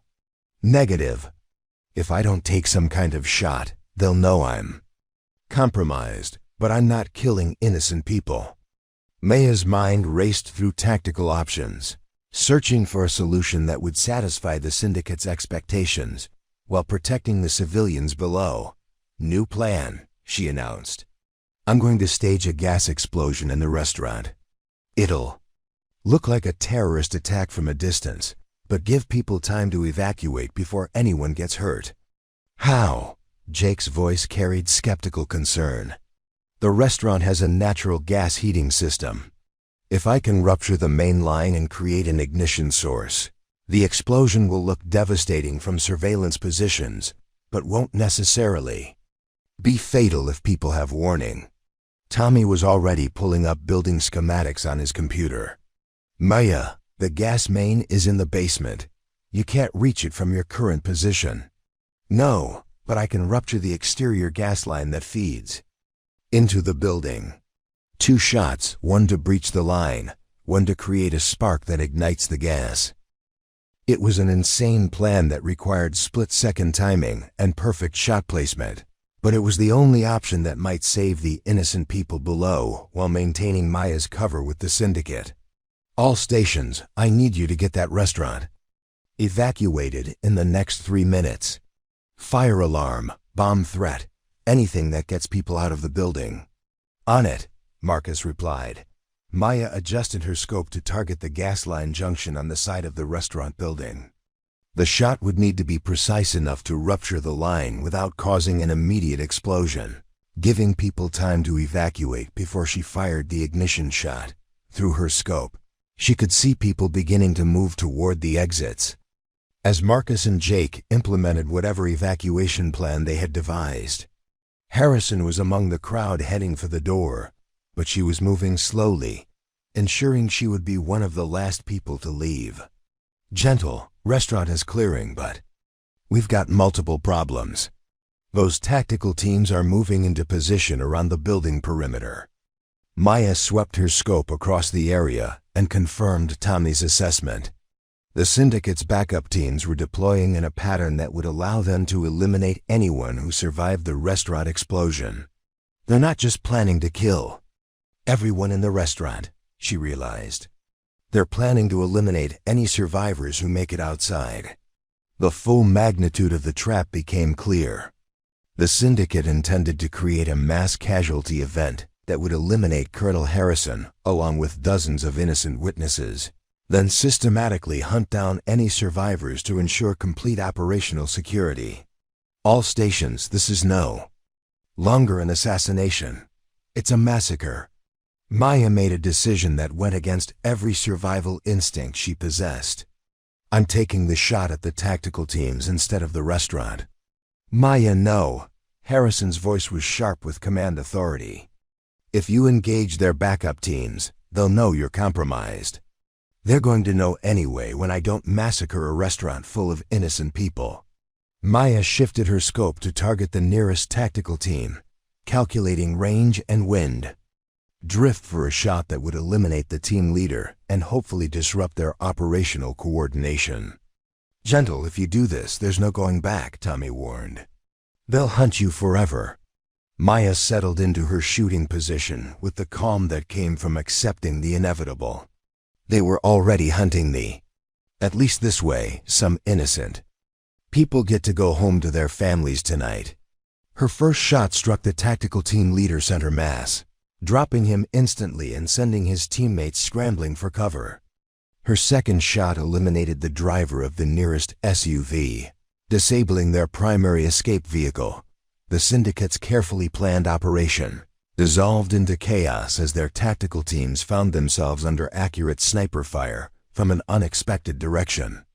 All stations, I am now designated hostile, Maya reported calmly.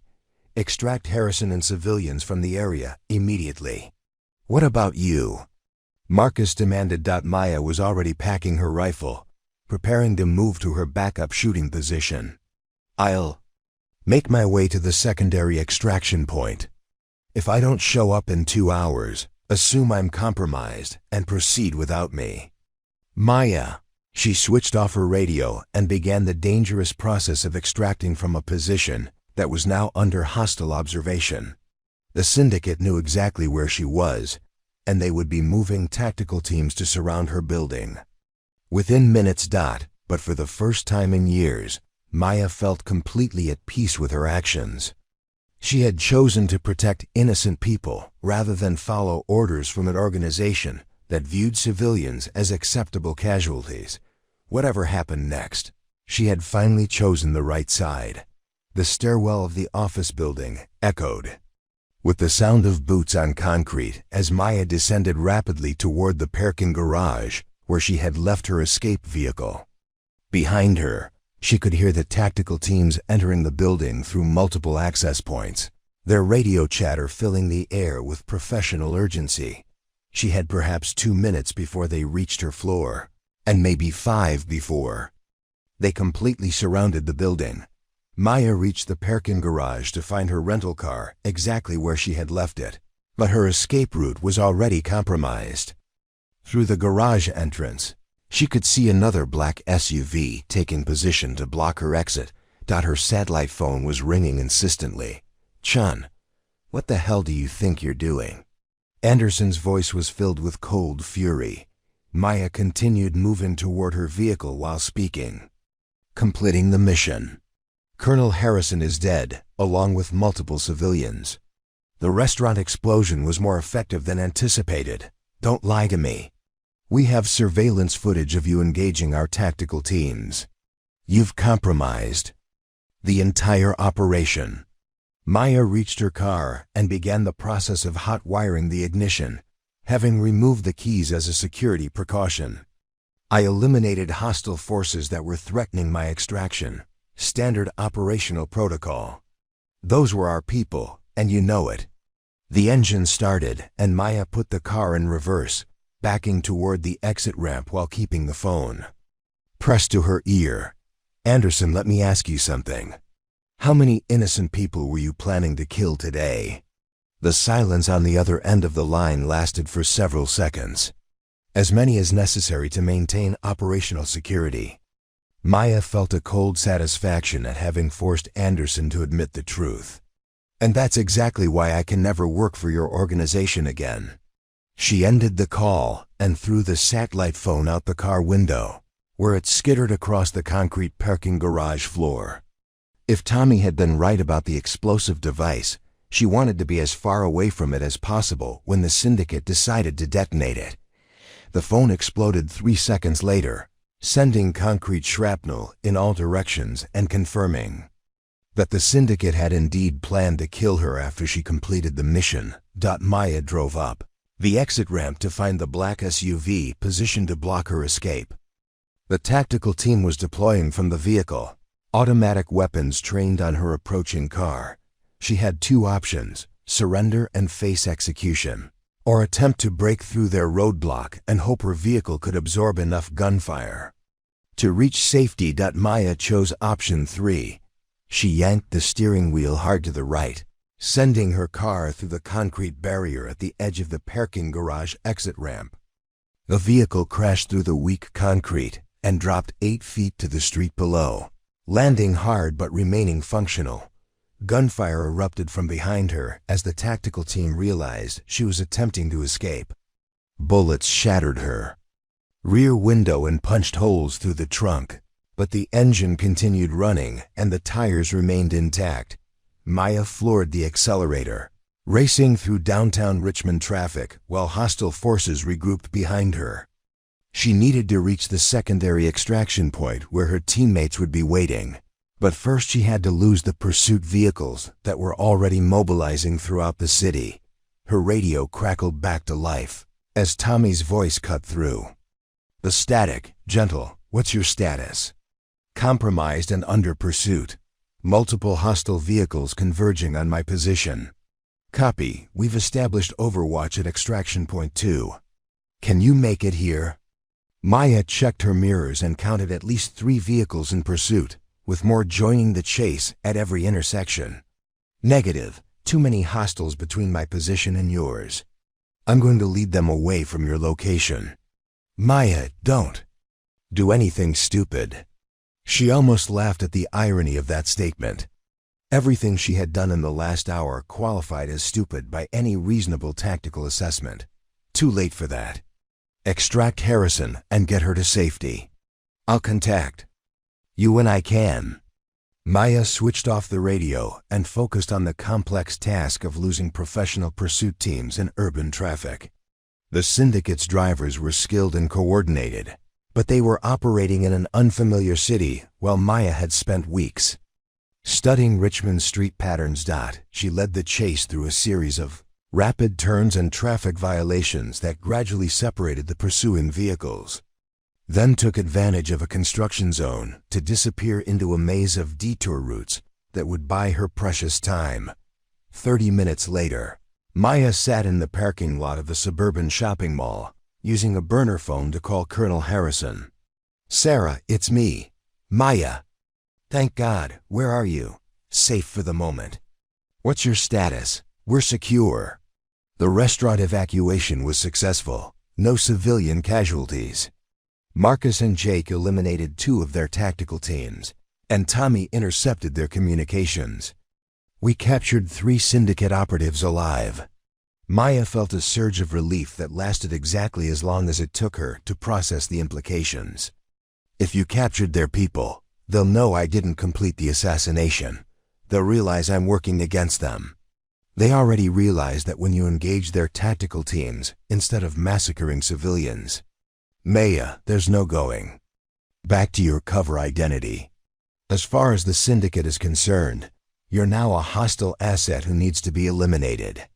Maya stared across the shopping mall parking lot at families going about their normal Saturday routines, completely unaware of the shadow war being fought around them. Then we finish this. No more half measures, no more infiltration operations. We take them down directly. Agreed. But first, you need to get to safety. The captured operatives won't stay silent for long, and when they start talking, the syndicate will know everything about our capabilities and resources. Maya started her damaged car and pulled back onto the road, heading for a secure location where she could regroup with her team. "How long do we have?" 12 hours, maybe less. After that, they'll disappear deeper underground and we'll never get another chance at them. Maya checked her watch. It was 15:47 hours, less than 10 hours of daylight remaining, and the most dangerous part of their mission was just beginning. Then we'd better make those 12 hours count. The abandoned warehouse on the outskirts of Richmond had been converted into a tactical operations Center within 6 hours of Maya's escape from downtown. Maps covered every available wall surface. Communication equipment hummed with electronic activity, and the 3 captured syndicate operatives sat zip-tied to chairs in the center of the space, under the watchful eyes of Marcus and Jake. Maya arrived at 2,100 hours, driving a different vehicle and wearing a tactical vest that hadn't been there when the day started. The transformation from gentle librarian to professional warrior was now complete. No more wire-rimmed glasses, no more soft-spoken demeanor. The person who walked into that warehouse was someone the syndicate would recognize as the Ghost. Status. Report, she said without preamble. Colonel Harrison looked up from a laptop displaying intelligence files they had extracted from the captured operatives. Mixed news. The good news is that we've confirmed the identities of all 5 syndicate leadership members, plus detailed information about their operational structure and financial networks. She gestured toward the zip-tied prisoners. The bad news is that these 3 are mid-level operatives who don't have access to current safe house locations or extraction protocols. The leadership will assume they've been compromised and relocate to backup facilities we don't know about. Maya studied the intelligence summaries spread across a folding table. What about David Kellerman? Any confirmation that he's actually part of their organization? Tommy looked up from his electronic warfare equipment. Confirmed. One of the prisoners identified him by photograph as someone called the Director. Apparently, he's been running the entire operation since its inception. Maya felt a cold satisfaction at having her suspicions confirmed, followed immediately by the tactical implications of what they were facing. So we're up against a former CIA, a deputy director, with unlimited resources and 8 years of operational experience in running assassination networks. Gets worse, Jake added grimly. According to the prisoners, Kellerman has been recruiting operatives from within current intelligence agencies. They've got assets inside CIA, NSA, military intelligence, even some foreign services. The magnitude of what they were attempting to take down was becoming clear. This wasn't just a rogue assassination network. It was a shadow organization with tentacles throughout the global intelligence community. Marcus was questioning one of the prisoners, a professional-looking woman in her 30s who had been operating under the cover identity of a State Department analyst. She's been feeding classified intelligence to the syndicate for 18 months, he reported. Everything from foreign agent identities to planned operations to security protocols for government facilities.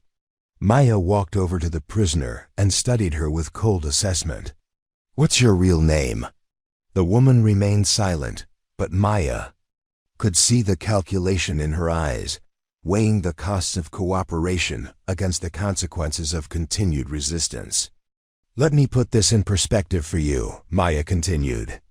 Your organization tried to force me to massacre a restaurant full of innocent people today. They planned to detonate an explosive device while I was carrying it, making it look like I died in the attack.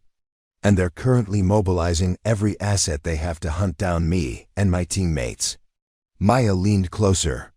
I'm not feeling particularly charitable toward anyone associated with that organization.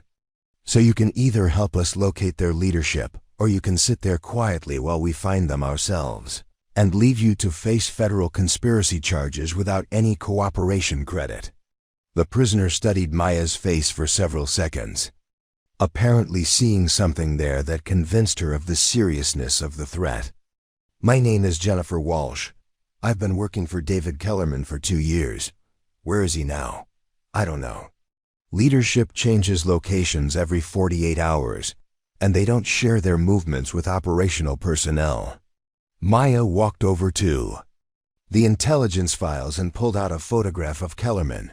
When did you last have contact with him? 3 days ago. Video conference, standard operational briefing. Tommy looked up from his equipment. I might be able to track their video conference servers. If they're using consistent communication protocols, I can trace the routing back to physical locations.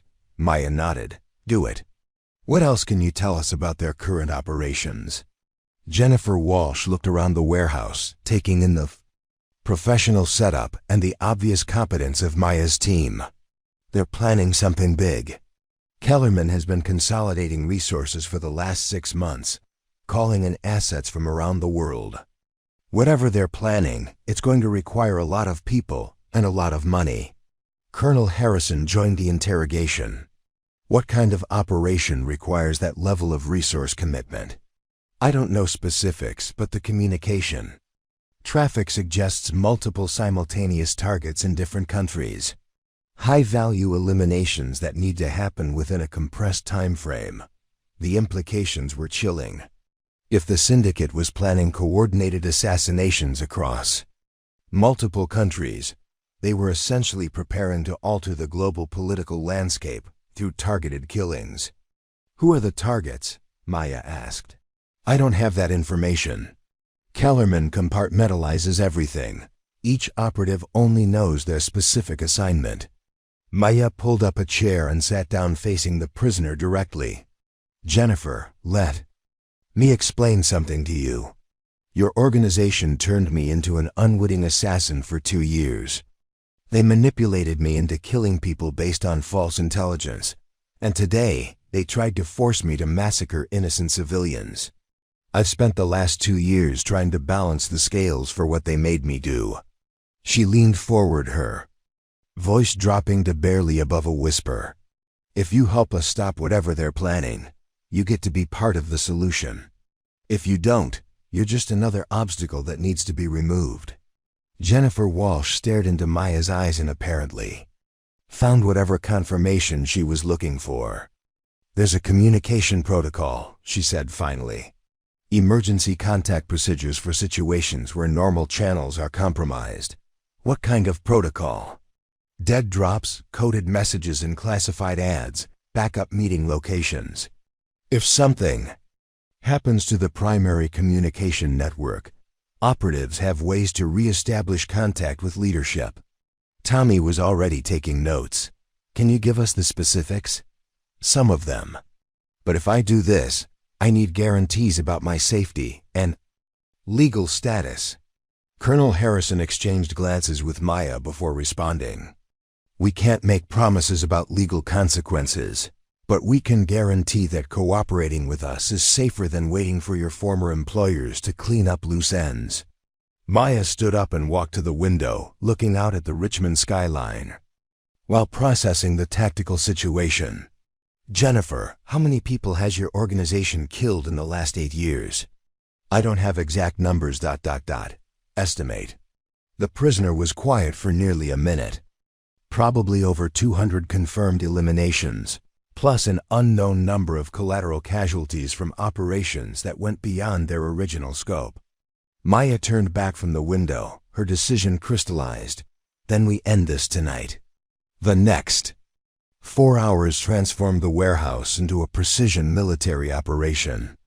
Using Jennifer Walsh's intelligence about emergency communication protocols, Tommy had successfully traced 3 potential locations where syndicate leadership might be operating. Cross-referencing financial records, communication intercepts, and travel patterns, they narrowed it down to a single target, a private estate in the Blue Ridge Mountains, 2 hours west of Richmond.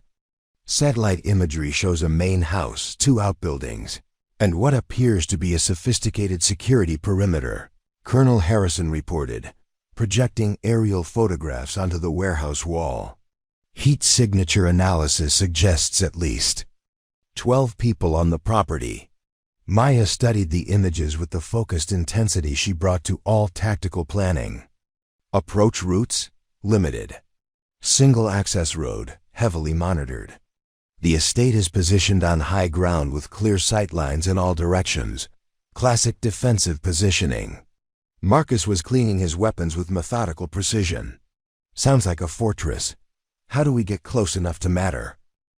Maya smiled with cold calculation. We don't need to get close. I just need a clear line of sight. She pointed to a ridgeline approximately 1,200 meters from the main house. Overwatch position here. Jake, Can you create a diversion that draws their security away from the main building? Absolutely. A few well-placed explosions on the perimeter will make them think they're under assault from multiple directions. Tommy was monitoring electronic communications in real time. Maya, I'm picking up increased radio traffic from the target location. They know something's happening. How much time do we have? Hard to say. But if they're planning to relocate again, it'll probably happen before dawn. Maya checked her watch. 0147 hours. Less than 4 hours until sunrise, and their window of opportunity was rapidly closing. We move now. Tommy, maintain electronic overwatch and be ready to jam their communications on my signal. Marcus, you and Harrison establish a blocking position on the access road. Nobody leaves that property alive if they're part of the syndicate leadership. She picked up her rifle case and headed toward the exit. Jake, give me 30 minutes to get into position, then start your fireworks display. The drive to the mountains took 90 minutes through winding back roads that Maya had memorized during her tactical planning.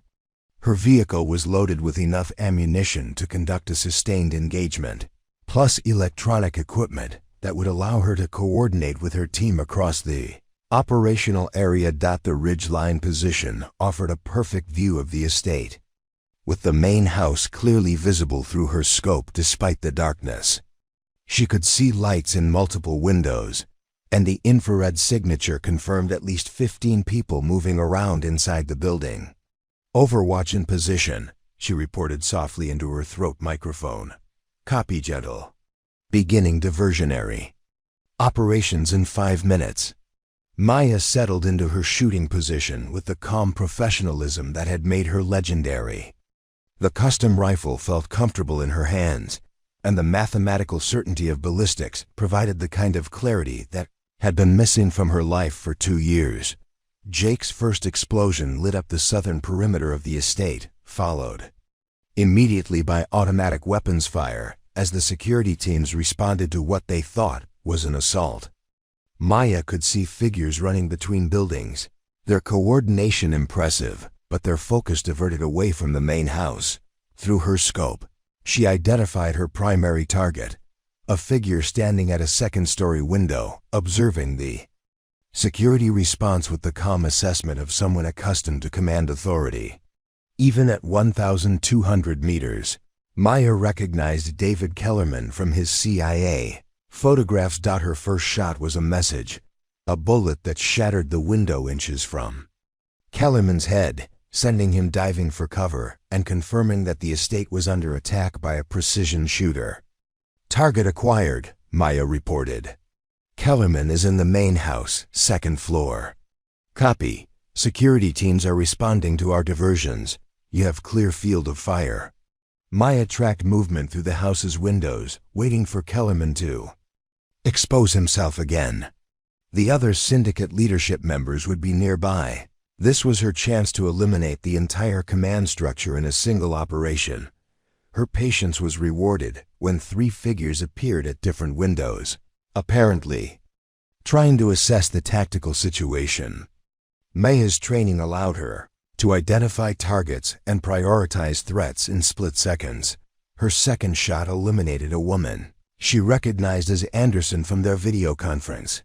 Her third shot took down the British operative identified as Smith. Her fourth shot struck a man she didn't recognize but who was clearly part of the leadership group based on his positioning and behavior. 3 targets down, she reported, still tracking primary. Kellerman appeared briefly at a first-floor window, and Maya's 5th shot sent him sprawling backward into the house. She couldn't confirm whether the shot was fatal, but the former CIA deputy director was definitely no longer capable of coordinating resistance. Primary target hit. Assessing remaining threats. The estate security teams were now caught between Jake's diversionary explosions and Maya's precision fire from an unexpected direction. Their professional training was evident, but they were facing a tactical situation they hadn't prepared for. Maya continued providing overwatch support, eliminating security personnel who posed threats to her teammates, while avoiding unnecessary casualties among what might be support staff or coerced personnel. All stations, building is secure, Marcus reported 30 minutes later. We're going in to confirm targets and gather intelligence. Maya maintained her overwatch position while her teammates conducted their assault on the main house. Through her scope, she could see them moving through the building with military precision, clearing rooms and securing any surviving personnel. Gentle, we've got confirmation on 4 leadership casualties, plus a significant intelligence haul, Colonel Harrison reported. Kellerman is wounded, but alive. We're going to need medical transport if we want to keep him that way long enough for interrogation. Maya packed her rifle and began the process of extracting from her shooting position. Copy. What's the status on other syndicate assets? Unknown. We captured their communication equipment and financial records, but it'll take time to analyze everything. What we can confirm is that their immediate operational capability has been eliminated. Maya reached her vehicle and began the drive back toward Richmond, feeling a complex mixture of satisfaction and exhaustion. After 2 years of running from the organization that had manipulated her into becoming an assassin, she had finally struck back decisively. All stations, this is Gentle. I'm clear of the operational area and en route to base. Copy, Gentle. Outstanding work tonight. As Maya drove through the pre-dawn darkness, she reflected on the path that had brought her to this moment. She had been the Ghost, a legendary assassin whose precision was matched only by her complete ignorance of her true purpose. She had been Maya Chun, a gentle young woman trying to balance the scales for past actions she couldn't undo. Now she was something new. Someone who had chosen to use her lethal skills in service of justice rather than manipulation. The syndicate's primary leadership was dead or captured. Their operational network was compromised, and their ability to turn innocent people into unwitting killers had been eliminated. It wasn't enough to bring back the people she had killed based on false intelligence, but it was a beginning. The warehouse came into view as the sun began to rise over Richmond, Virginia. Maya parked her vehicle and walked into the building where her teammates were waiting with coffee, debriefing materials, and the kind of respectful silence that followed successful but costly operations. So what happens now? Tommy asked. Maya set down her rifle case and accepted a cup of coffee from Marcus. Now we make sure this never happens again. She pulled out her laptop and opened the files containing everything she had learned about the syndicate's operations over the past 2 years. There are other networks out there, other organizations that recruit talented people and turn them into weapons without their knowledge. What we did tonight was justice for the victims of one specific group, but it's not the end of the problem. Colonel Harrison sat down across from Maya, her expression thoughtful. Are you suggesting we make this a permanent operation? Maya looked around at her teammates, people who had risked their lives to help her find redemption and justice. I'm suggesting that maybe some of us have found our true calling. Outside the warehouse, the city of Richmond was waking up to another ordinary day, completely unaware that a shadow war had been fought and won in the darkness. The people going about their normal routines would never know how close they had come to becoming victims of an organization that viewed innocent lives as acceptable casualties. But Maya Chen knew, and she would remember, because someone had to. The technical accuracy of her response caught the team off guard. Jake Morrison rolled his eyes. Great, she memorized the manual. That's not the same as actually pulling the trigger when someone's shooting back at you, sweetheart. The condescending tone of sweetheart hung in the air like cordite. Maya's expression didn't change, but something shifted in her posture, a subtle straightening of her spine, a barely perceptible tightening around her eyes. I suppose we'll find out, she replied, returning to her rifle maintenance. Before we dive deeper into this incredible story, I want to take a moment to thank you for watching.